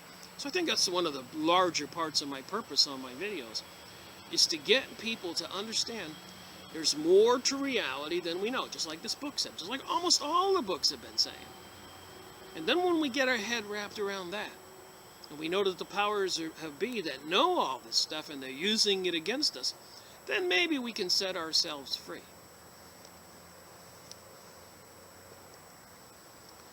You will perhaps ask how the mind can select only one specific frequency from the infinite amount that are available. The process is simple and based on the universal law of vibration. And I'm a dowser. I can use a couple sticks or rods and walk around and find water on the ground. Dowsers. I can use a pendulum, do the same thing. I've been practicing for years. It doesn't make me witchcraft. I don't think there's anything wrong with natural sciences. What I call witchcraft is people who are keeping it in secret and using it against the rest of us. But voodoo operates on vibrational frequencies, and so does dowsing. Basically, forest rangers, let's say up in Colorado, a couple hikers are lost. They go see a dowser, they get a map, they give the dowser maybe the hairbrush of the girl, the hair in it, and he holds it in his hand and he takes the map the pendulum over the map, slowly, asking his mind, is the person in this location? Is the person in this location? And all of a sudden it'll start gyrating, and he'll make a little X on the map, give it to the helicopter pilot, fly out there, and there are the lost hikers. There's many examples of this, and I'm going to go over these in the future. Police use psychics to find murderers and things like that. The government, as we know from my books and remote viewing, Tim Ryfat and David Morehouse, big thick books, tell all. So we've got to get our head wrapped around the fact there's more to reality than we know. And the people who are running the show plan on world domination, and they feed us fluoride in the water and toothpaste to calcify the pineal gland so we can't use our psychic powers.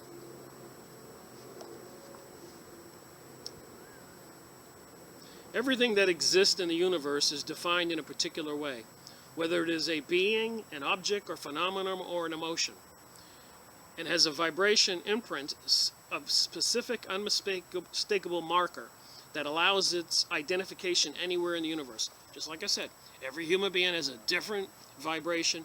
So when the person with the pendulum, the psychic, is hoping to find somebody lost in the Colorado forest, that they're trying to match the frequency with where that person is.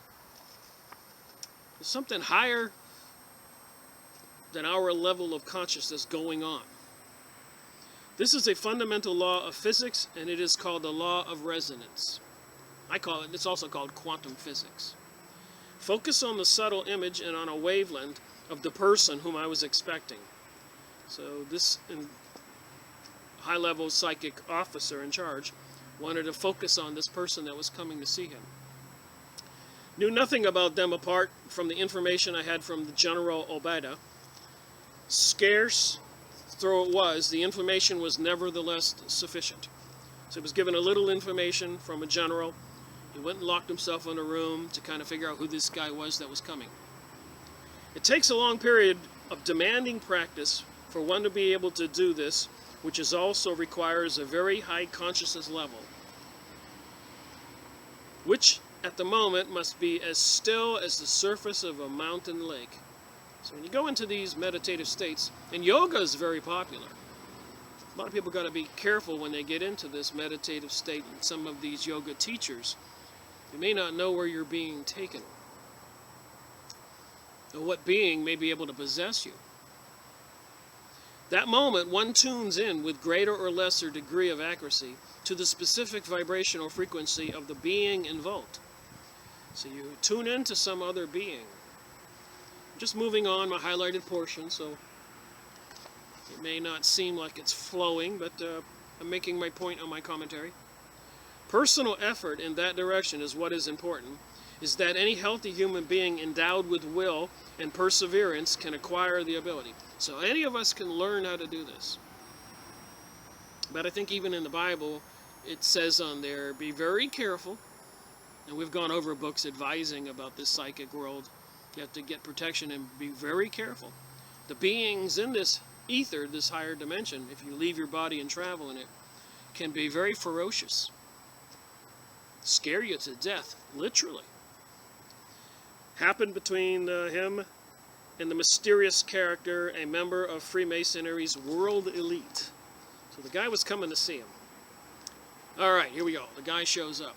The guy from the high level of Freemasonry.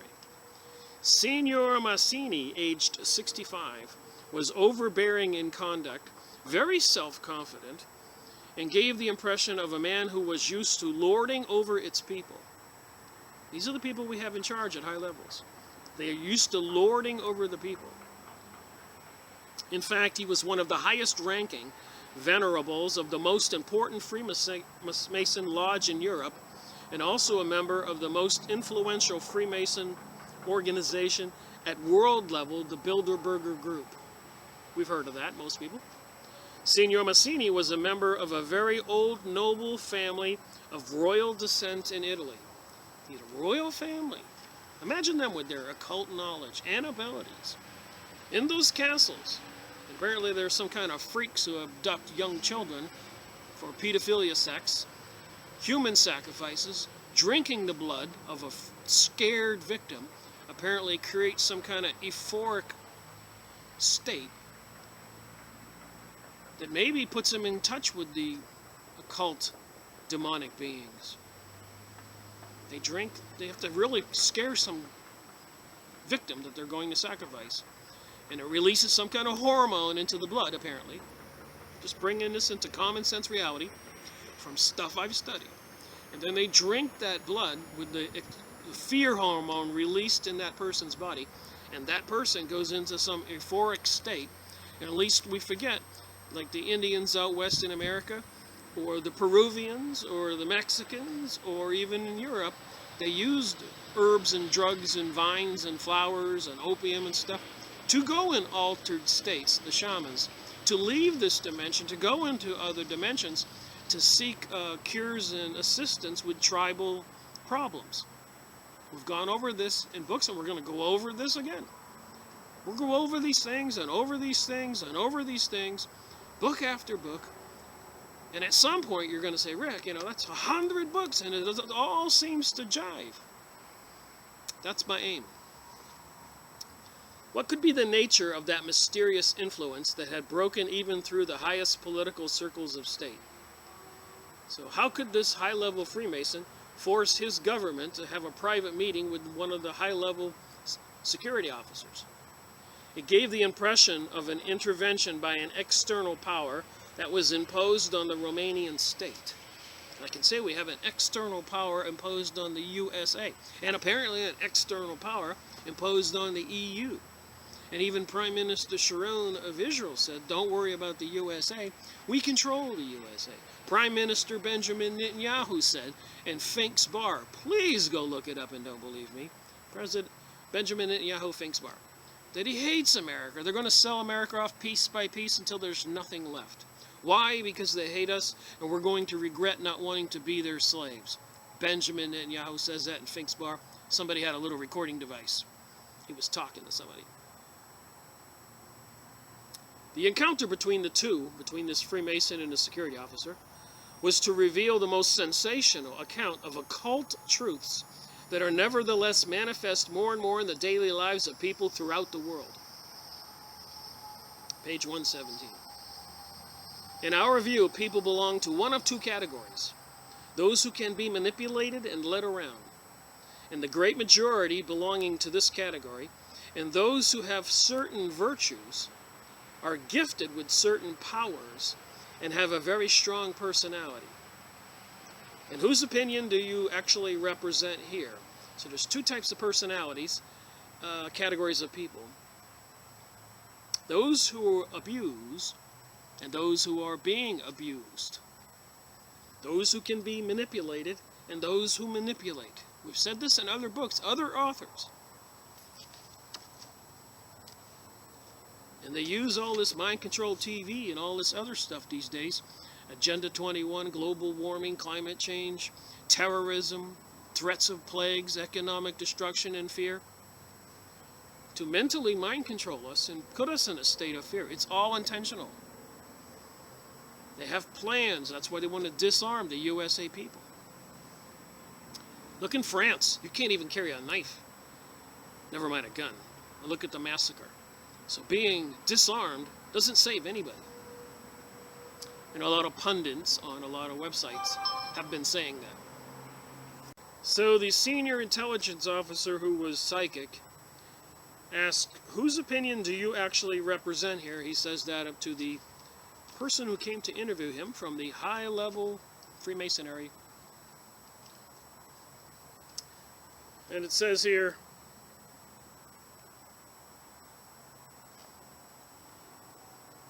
the group I represent, and on whose behalf I have come here today, is part of the highest Masonic order and highly interested in the outcome of our talks.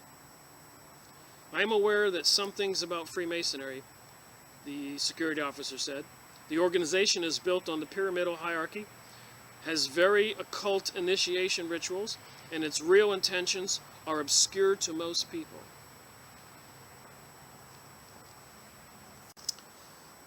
All right, moving on.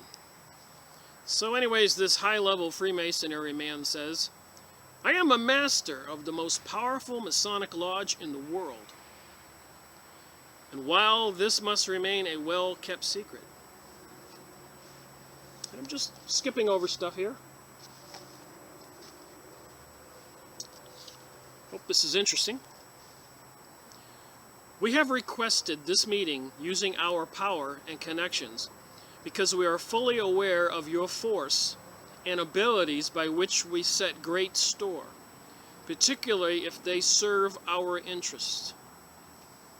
So would you like to have a high-level Freemason Illuminati person to come see you and tell you that?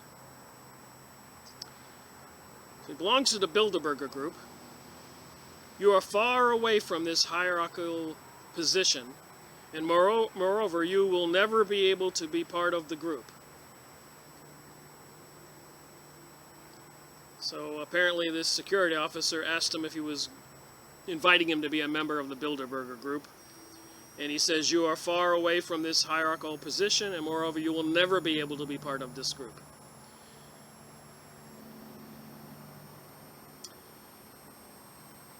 Close circle of 4 reasons which, if I told you, would leave you utterly mystified. Listen to this, heads up. They are not part of this world. There we go again. You're becoming a member of one of the highest Masonic lodges in the world, directly subordinate to the Bilderberger group. Our organization could use your special contribution. They are not part of this world.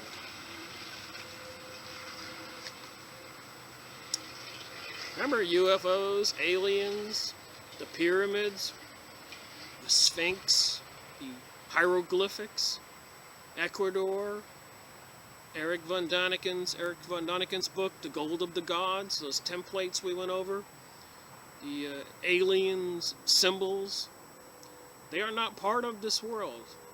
I wonder, are we getting closer to the reality here? Jesus Christ, in the Bible, St. Mark, Jesus of Nazarene they call him, walking in town, and this possessed human who was acting crazy, and the village didn't know anything about possession. They just thought he was a crazed man. But he looks up and he sees Jesus coming and he says, why are you here? So that demon that was possessing this man, unclean spirit, recognized Jesus coming down the trail when everybody else saw Jesus just as another man. There's something more to our reality. And to me it all goes together.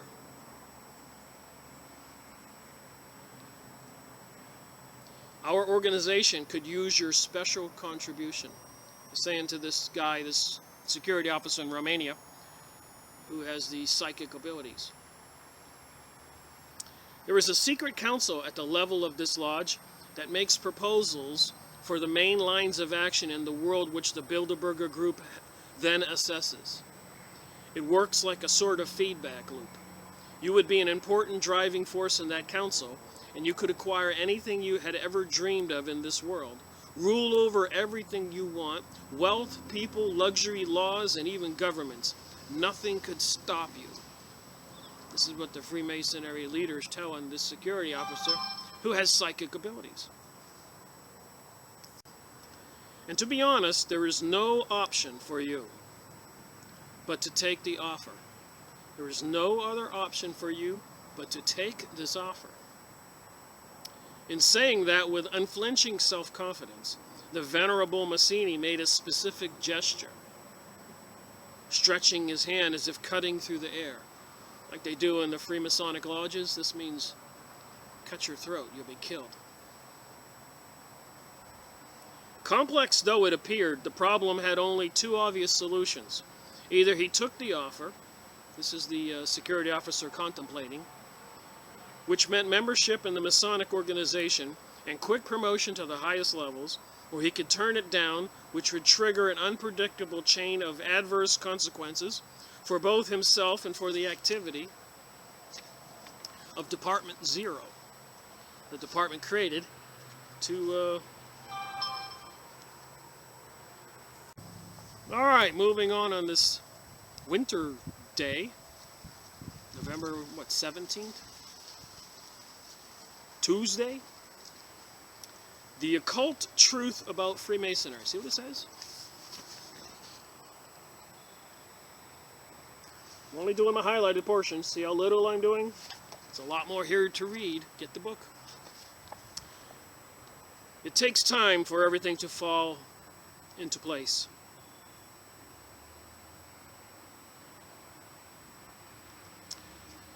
And sometimes it can be a very long until that happens. That's part of the problem with people today. You tell them this stuff and they go, whoa, 911, it's a long time ago. Let's just forget about it. World War I was planned, pre-planned. The U.S. was deceived into the war. World War II was pre-planned. U.S. deceived into the war. World War III will be pre-planned and deceived into the war. Millions, billions will probably die. Unless, that's why I do these videos, I do have some hope. Unless people would wake up. See this stuff. Our venerable masters of yore had a great overall vision of the final outcome to which we are now getting closer and closer, says this Freemasonic master. Weren't they the richest, wealthiest, and best off of all people anyways? Hadn't they made an oath to help and support one another when in need? These are Freemasons, kings and queens. I can tell you they were the real architects of the principles now governing the social system. But for the time being, I can't disclose much about these architects, who devised the entire plan as long as several thousand years ago, because this is a terrible secret of which not even the members of the Bilderberg group are aware. Alright, they are only people of royal descent. There are only people of royal descent whose lineage one can trace back to geological trees as old as hundreds or even thousands of years. We pay great attention to this issue so as to not get mixed up with other races. Royal families across Europe and the great bankers at the end of the Middle Ages. Rothschilds, Rockefellers, Morgans, Chases, and all the bloodlines of the Illuminati, which, by the way, according to Fritz Springmeier in his book Bloodlines of the Illuminati, most of the presidents of the USA are related to one king or another in Europe. Ah, you don't think there's something up with that? Two so-called groups. On the one hand, the masses or the rabble. That is the majority of people. And on the other hand, the elite, who in one way or another strive to shepherd the herd. So that's what they think of the people, the herd. What do you do when you have too many deer in the forest? You kill off some of the deer. So if they think of us as herd, cattle, goyim, profane, animals, as H.G. Wells says, they want to depopulate the people because there's too many that they don't want to manage. And their management level is about 500 million worldwide, as it says on the USA Georgia Guidestones. Go look them up and read them. The situation had to be made to work out so that the conflicting interest could never disappear completely, or in other words, so that there would never be genuine peace among people. They never want us to have genuine peace, because then they can't control it. That reminds me of the book Report from Iron Mountain. That was their problem. They were worried about the outbreak of peace. It says it in the index. Report from Iron Mountain. You can get a free copy probably online. Pandered to both groups by various methods without their knowledge of the scheme. Our Illuminati have taken this ability to perfection. Just like they got everybody believing all these Arabs are evil monsters. At the same time, they're pushing all these people into Europe and the United States. They are. The people control the world. At the same time, in our newspapers, they're saying these people are raping our women, are a threat to social culture, and they're trying to destroy Christianity. These people are doing both things, festering the hatred between blacks and whites, gays and straights, women, men. the nations, the Ukrainians, the Russians, the Chinese, these people who are not of this world, into the occult, magic, witchcraft. Get it? Pandered to both groups by various methods without their knowledge of the scheme. Our Illuminati have taken this ability to perfection. They needed some strong levers, and at the origin of their action lay only two. They have two levers to control the people. Money and man's inferior nature would makes him give in to temptations of all kinds. That has always been a successful combination, because that was not good in one case was so in another. So if you can't be tempted by money, you might be tempted by sex, power. They always say everybody has a price. That is how the recipe, drawing on scheming, lies, temptations, and pretense, allow our influence to spread throughout the world. So if we weren't allowing ourselves to these temptations, and remember, they're trying to destroy Christianity. Fundamentally, the Ten Commandments tells us what we should not do: murder, steal, adultery, bear false witness, covet what somebody else has, pray to more than one God, honor your mother and father, don't worship idols, keep the Sabbath. Because then if nobody believes in the Ten Commandments, they'll be quite susceptible to temptations, especially the young. Among the most important of these are the number of the planet's inhabitants. Here we go. As well as a remarkable technological progress. So he's concerned about the number of this planet's inhabitants, and he's remarking about the remarkable technological progress we've had. The foundations of our Masonic organization were laid a long time ago, and they are so firm and now so deeply ingrained in people's consciousness that the full achievement of our program is now only a matter of time. So anyways, the security officer says, but I fail to understand the main reason for which this huge effort has been made for thousands and thousands of years. Good question. And the Freemasonic master says, this is quite simple, my dear. Power was and will always be the main reason. And the author of this book did say he altered the conversation so they would flow properly.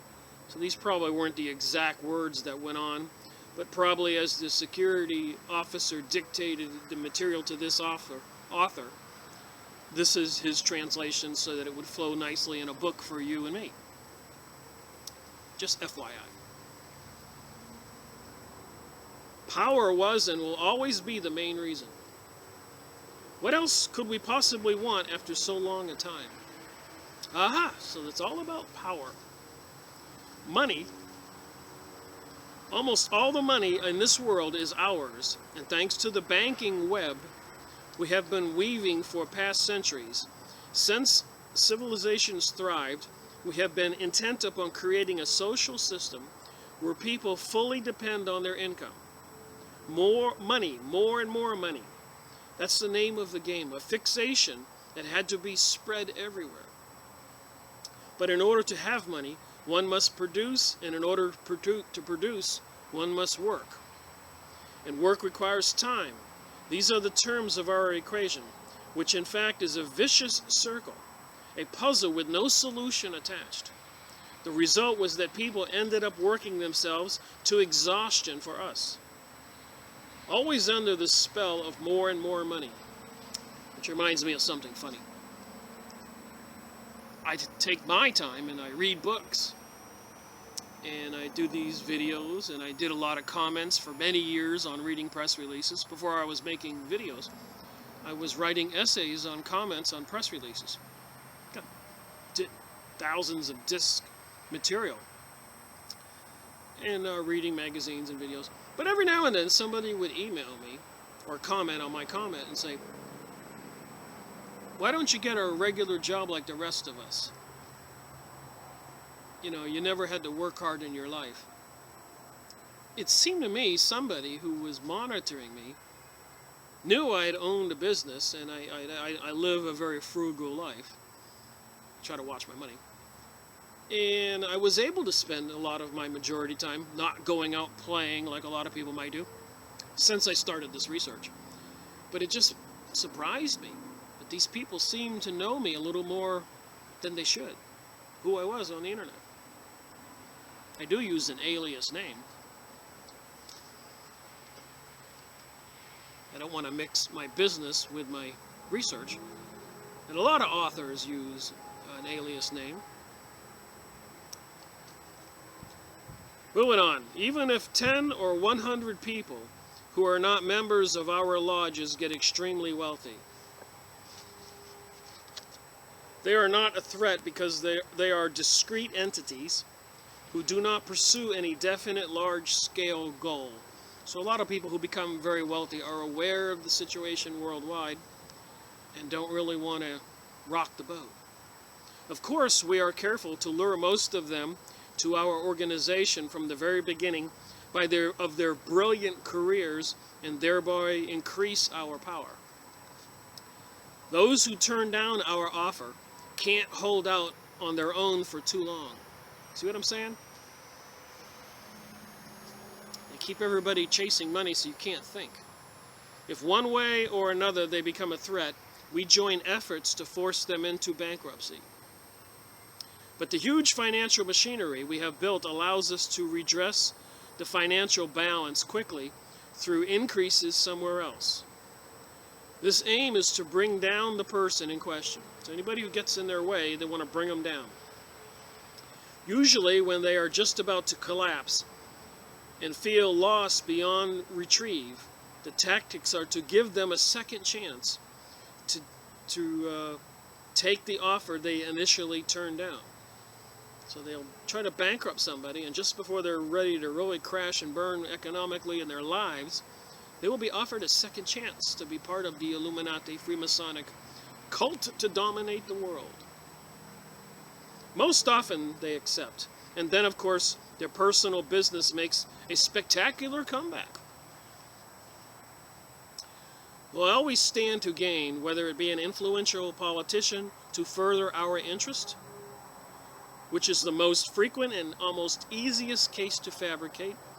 So he's saying here they control our politicians. You don't go anywhere if you don't play ball with these people. Or a great businessman, most of whose money we administer through our own network.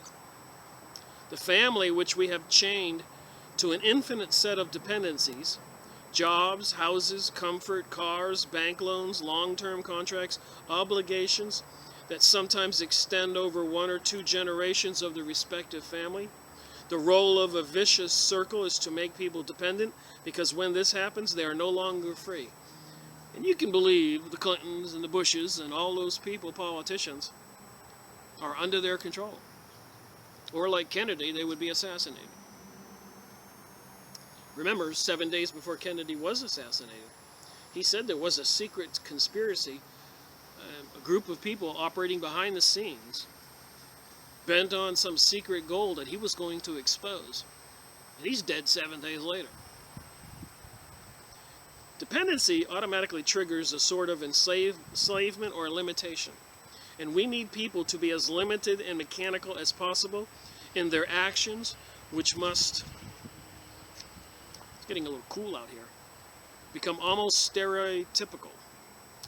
If job requirements are simple, almost minimal but repetitive, the job holder will soon become a submissive and obedient machine.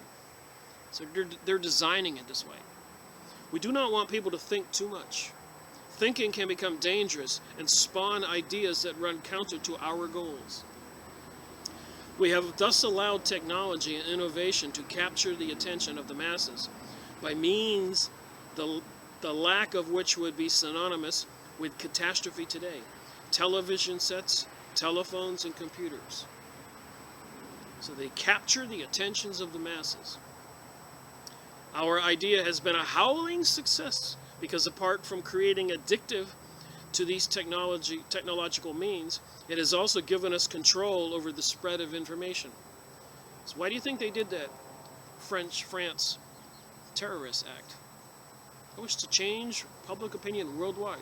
And most of the people are so mesmerized, they immediately think there is really something called ISIS out there that's operating on its own. When Hillary Clinton, President Obama, all admitted to arming these people, creating these people.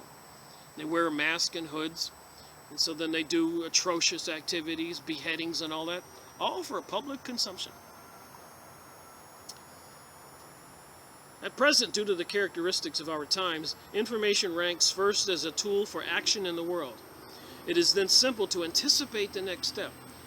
Yeah, well, after the French terrorist situation, it was obviously simple to anticipate the next step. The people would be horrified. And we can go bomb Syria some more, with approval from the public. By controlling the media institution and tools, we implicitly control the content and quality of information. That is why one of our biggest primary goals has been to gain control over the biggest press, radio, and television trust in the world. We needed some more methods of domination that had to be tempting to the masses. We acted like a gray eminence in support of the spread of drugs, synthetic drugs in particular. And it's my understanding that's why they created the Vietnam War situation, was to introduce drugs into the population of young people into the United States. Fully aware that these drugs, together with tobacco, alcohol, and coffee, can destroy the human body, we have deliberately staged a so-called no campaign that has only increased the demand for such substances.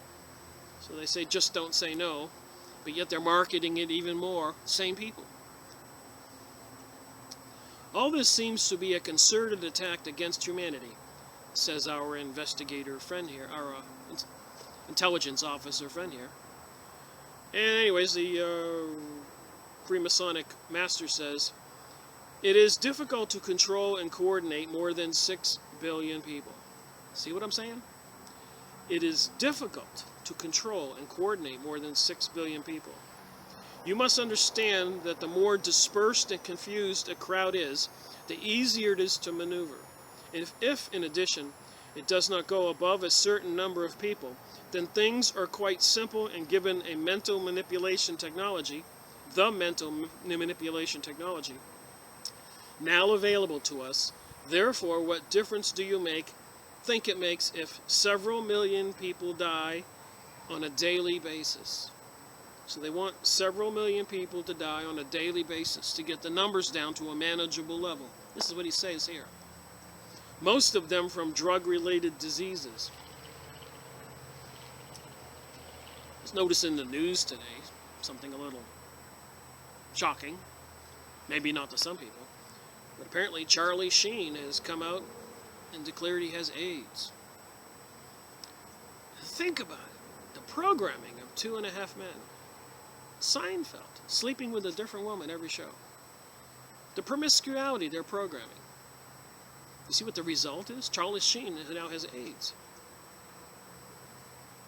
But meanwhile, they make these programs and even trying to promote gay marriage and homosexuality and bisexuality, transgender, pansexuality, having sex with anything, pedophilia, all this crazy stuff. And it just said, if people can't see, this is not a good thing to be promiscuous with anybody and anything. Charlie Sheen has AIDS now. Should be a lesson for all of us. One of our primary goals has been to put an end to population growth. It says it right here. Georgia USA Guides don't say it. You think they have a plan? They're sky spraying us. Why are they saying this? Doesn't take Sherlock Holmes to put 2 and 2 together. Moreover, we had to decrease world population numbers dramatically. In order to do this, we needed methods that we could kill large numbers of people in a very short time. That's why they're designing and developing all these plague-type weapons, biological weapons. They could start dumping it out of a plane in that sky-spraying powder tomorrow. They could blame it on ISIS. The people will all freak out. Then the government will say, well, we can't control the situation. We got to know who's who because of these terrorists. that they controlled and put into operation. So everybody will have to get microchipped.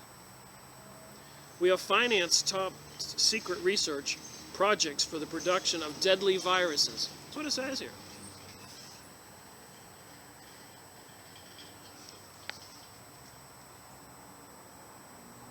Some experiments have failed, but others have yielded results. We must look at the issue from a practical point of view. It is the only way we can achieve our aims thoroughly. If something or someone opposes us, they can't hold out against us for too long. As I was telling you, our tools are never in the open. Conflicts, revolutions, and wars in various areas of the globe have perhaps been the most widespread method that we have created and indirectly supported over time. Armed conflicts have always been a real and huge source of income to us, as well as a subtle means of power wielding across the world. We capitalize on any economic or social difficulty, particularly in less developed countries. We never get involved in one direction, as the result can be uncertain. But by enticing both camps to take actions, we can gain no matter how their conflict might end. Just like they control the Republicans and the Democrats, so they really don't care who wins.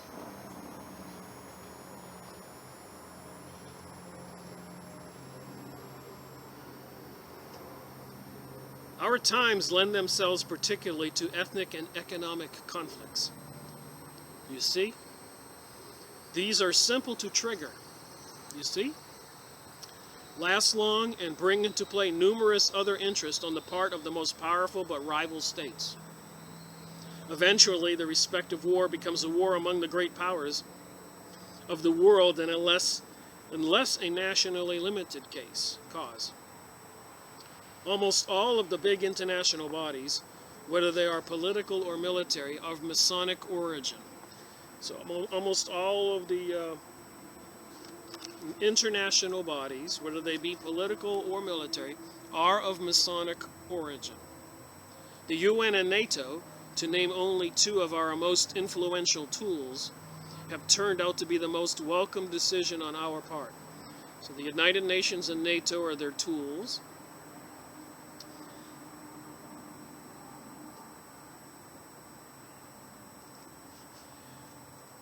Okay, he says here, how could anyone, this is the security officer speaking now, how could anyone believe that what is the most important in this world is a direct consequence of the plans and actions of the Masonic organization? So everything going on in the world is because of these Masonic organizations making them happen.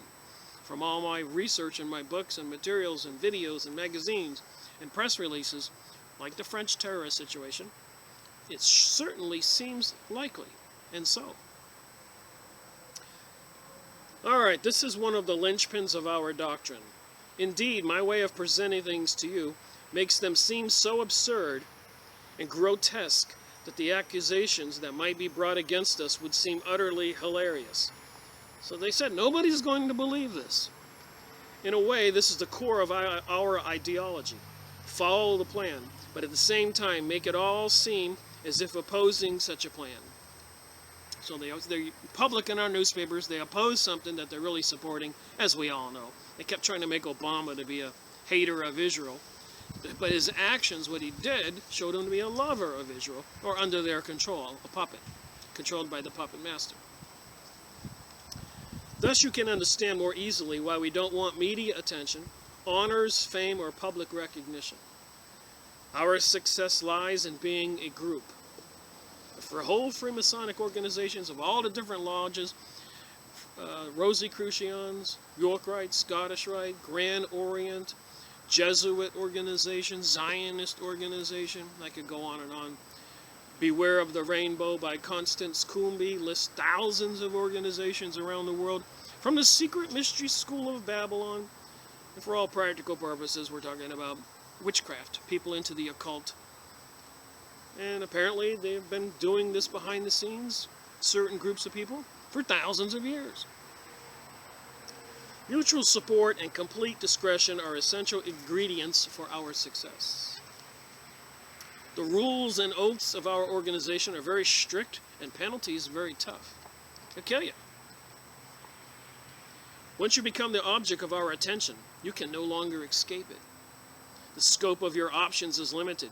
Either you follow us unconditionally, or you become person non grata. If you join us, you will be able to learn things you haven't ever imagined, and you will enjoy immunity and absolute protection.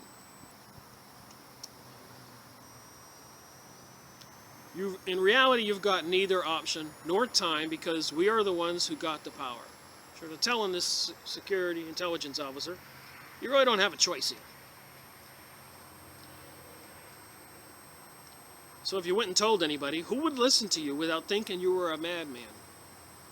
Freemasonry has always been a cult.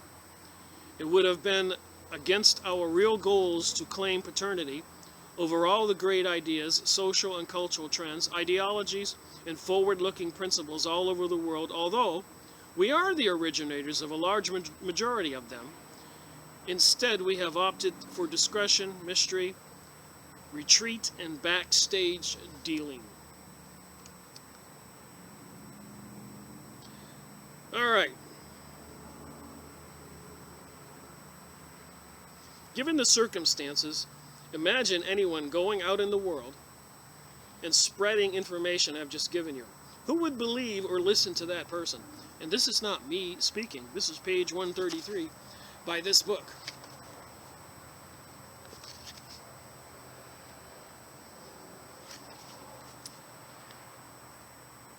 You may be right, but do not ignore the force of a general opinion trend that could destroy everything you have built thus far, the intelligence officer says. We are aware there already are many people, intellectuals in particular, who know at least part of the truth about us, and to whom we can no longer lie. But by comparison to the rest of the population, who have been dumbed down by the social system we ourselves have created, and particularly by the information system we control almost completely. These people are really a minority, the people who are awake, listening to this video or me making it, and many others, alternate websites, information, talk show host, magazines, Nexus magazine. Moreover, they are dispersed and threatened by our indirect warnings. As it is, even if some people are aware of our real intentions, it will take a passive stance thinking they are powerless, listless, and deprived of any possibility to act effectively. If eventually someone attempts to attack us or tries to reveal the real nature of our actions to the ignorant, we can resort in a wide range of methods to pacify such a person. Our reactions are attentively conceived and rely on a thoroughly understanding of human psychology. This is almost always initiated by launching false or evil information about the person. As I was telling you, we have a very thorough control over the media. Lots of scientists mysteriously died. People investigating vaccines. Doctors in holistic medicine. This is on YouTube videos. Astronomers. Obama's let go a lot of military leaders who said they wouldn't shoot Americans when they're trying to disarm them. Stuff like that. The government's been buying hollow point bullets, building FEMA camps. So these people are powerful. Then we must exploit as much as possible the vicious tendency of a modern society represented by its sick thirst for sensational headlines exhibiting evil situations or characters. We do know that evil suggestions destroy the harmonious energy structures in the aura and bring about a subtle form of stress at the physical level. So they know that if you fall for temptation, do the evil things, homosexuality and other stuff, it does destroy your spiritual being and form a stress at psychical level. Your spiritual body does, in some ways, control your physical body, trying to talk to you. So when you're doing wrong things, it does talk to you. You might wonder why you feel this way or feel that. We also know that they lower the frequency of positive perceptions and affect the beneficial intentions of humans. These perfectly serve our intentions as they exhaust people, diffuse their attention, weaken their alert mind, and blur the farsightedness of their spirit. At least we forget they're so into these high technologies, and they've been doing some crazy, insane research on human beings, that they know what these radio frequencies can do to us, and they're building all these towers in secret and dumping chemicals and putting God knows what additives into our food. To achieve a social entropy, which triggers a rather total social confusion, we always put to use conflicting items of information on the same issue that is disseminating by the various media, seasoning the issue with awful and laborious connotations. The economic and social system we have imposed strongly encourages rivalry in its dissonant forms, unlawful competition, and overconsumption of products. This senseless disquiet and obsession by the people, which permanently keeps them busy and under constant pressure, leads to a significant decline of general moral and ethical values and to a vicious growth of human nature. They do want to bring about a different kind of society, one more barbaric and vicious, like Mad Max the movie, Hunger Games the movie. And as President George Bush Sr. said many times, out of chaos and anarchy will come the New World Order. Given this strong support, we have also encouraged the proliferation of anomalous forms of sexuality and pornography that eventually reach unbelievable levels. We did this as a result of our observation that both man's strength and virility and a woman's sensuality, sensibility, and intuition quickly diminish when subjected to evil practices. So I keep saying, under such circumstances, human nature becomes unstable and totally vulnerable to temptation. Hence the basic idea that it can easily be manipulated. To achieve our goals, the target's resistance must be weak. We therefore launch attractive ideas and opportunities to people and then take advantage of their weakness or provisions in the contracts they recklessly sign with us. Modern society is a perfect fit to this design. Given the huge technological progress we have allowed, we offer more and more temptations, and the people easily fall victims to the indiscriminate and vicious various sense gratifications or stimuli. We are perfectly aware of their willpower will be exhausted soon. With resolutions, humans are like stupid animals in their way to the slaughterhouse. Humans are like stupid animals on their way to the slaughterhouse. We place a special emphasis on the young people because the seeds of life can be easily killed in the feeble. Under an appealing and attractive mask, we infuse the young generation with all elements meant to fuel and swell vicious tendencies. We encourage broadcasting of movies, displaying violence and horror movies where the characters exhibit sadistic and evil features. Wow, this stuff is a little up there, out there. Almost done. On the other hand, there is a close relationship between the temptation of money and the means by which one gets it. It is not easy to become rich, and in the present economic and legal environment we have imposed, it is even impossible if one resorts to honest methods. That is why almost the entire group of rich people is vicious and perverted. This triggers mutual obligations, particularly by blackmail, so they have to control people. We are very skillful in taking the greatest advantage of such situations, as we are the very architects of this method. We skillfully took profit by the transition from a totalitarian regime, which had been set up by us, communism, to an apparent state of freedom. Such people are like thirsty wanderers in the middle of the Sahara who desperately drink at the oasis without caring at all about their nakedness nor the opinion of other people. So they're tempting people, especially the people they set free from the communist nations. Very controllable, looking for opportunity. And subject to too long-lasting suffering, it was highly probable that Romanians would easily fall victims to the surge of temptations. Indeed, with rare exceptions, they fell into this trap. At that moment, we interfered at the political level. You should not worry, as this is what we do in almost all countries. Certain that the main positions in the government and the parliament are held by old people, we make certain, many of them spineless and easy subjects to manipulate. To the strong and dynamic characters, on the other hand, we took great care to develop their selfishness, especially their deceiving feeling of power. Acting this way, we fueled their egotistic pity and hypocritical nature. We have almost completely succeeded.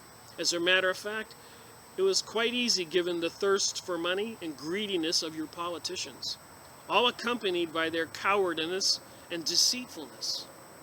And I've been saying this for quite a while. Soon the power of domination over the entire world must be in the grasp of our hands.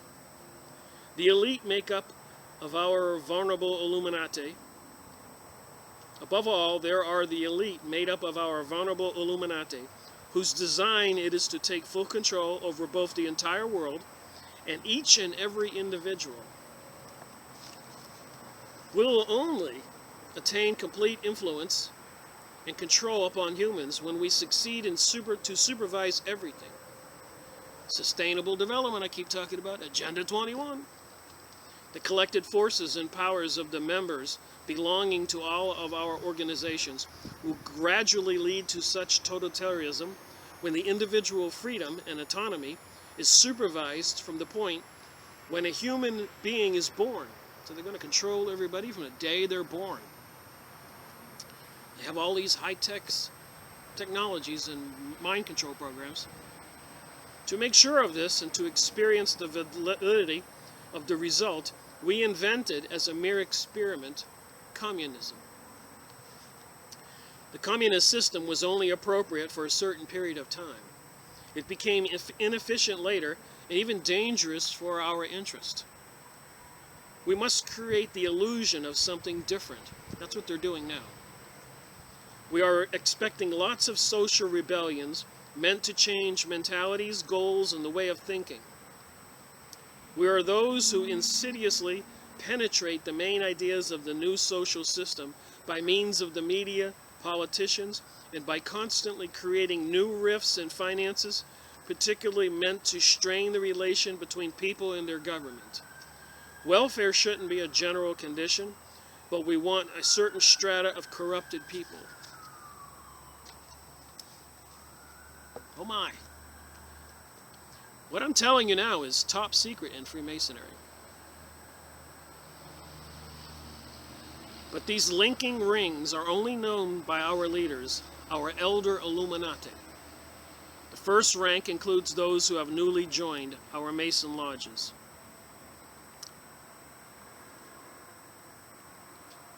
Who are not yet important enough for us to trust serious tasks to them. They are daily workers, those who accomplish lots of petty work, which is quite useful.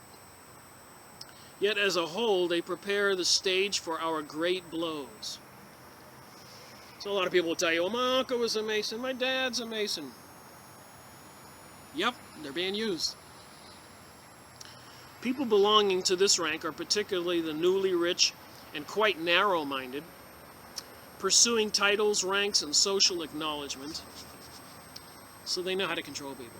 They are full of vanity, hypocrites, selfishness, having some financial power, but are not wealthy enough not to yearn in secret after royal life. This is why we try to attract to this rank professors, lawyers, doctors, inspectors, mayors, and certain businessmen in the area. So they have a targeted audience to go up the pyramid of the Illuminati Freemasonic lodges. There are some selected clubs, such as the Rotary or Lions, which give them the illusion that they belong to high life, high society. Even I know the Knights of Columbus and the Knights of Malta, and then the Rotary and Lions clubs, they're everywhere. Our main interest is to generate great differences between the social strata. This means people who are quite rich or very poor, who have no intermediary and supportive layer in between. So they want very poor and very rich. This tension and anxiety will supply the fear element. As long as fear is there is no room for peace, consolation, relaxation, or spirituality. This is why we want to obstruct any path to good, harmony, or genuine religious beliefs which would danger our power and our control.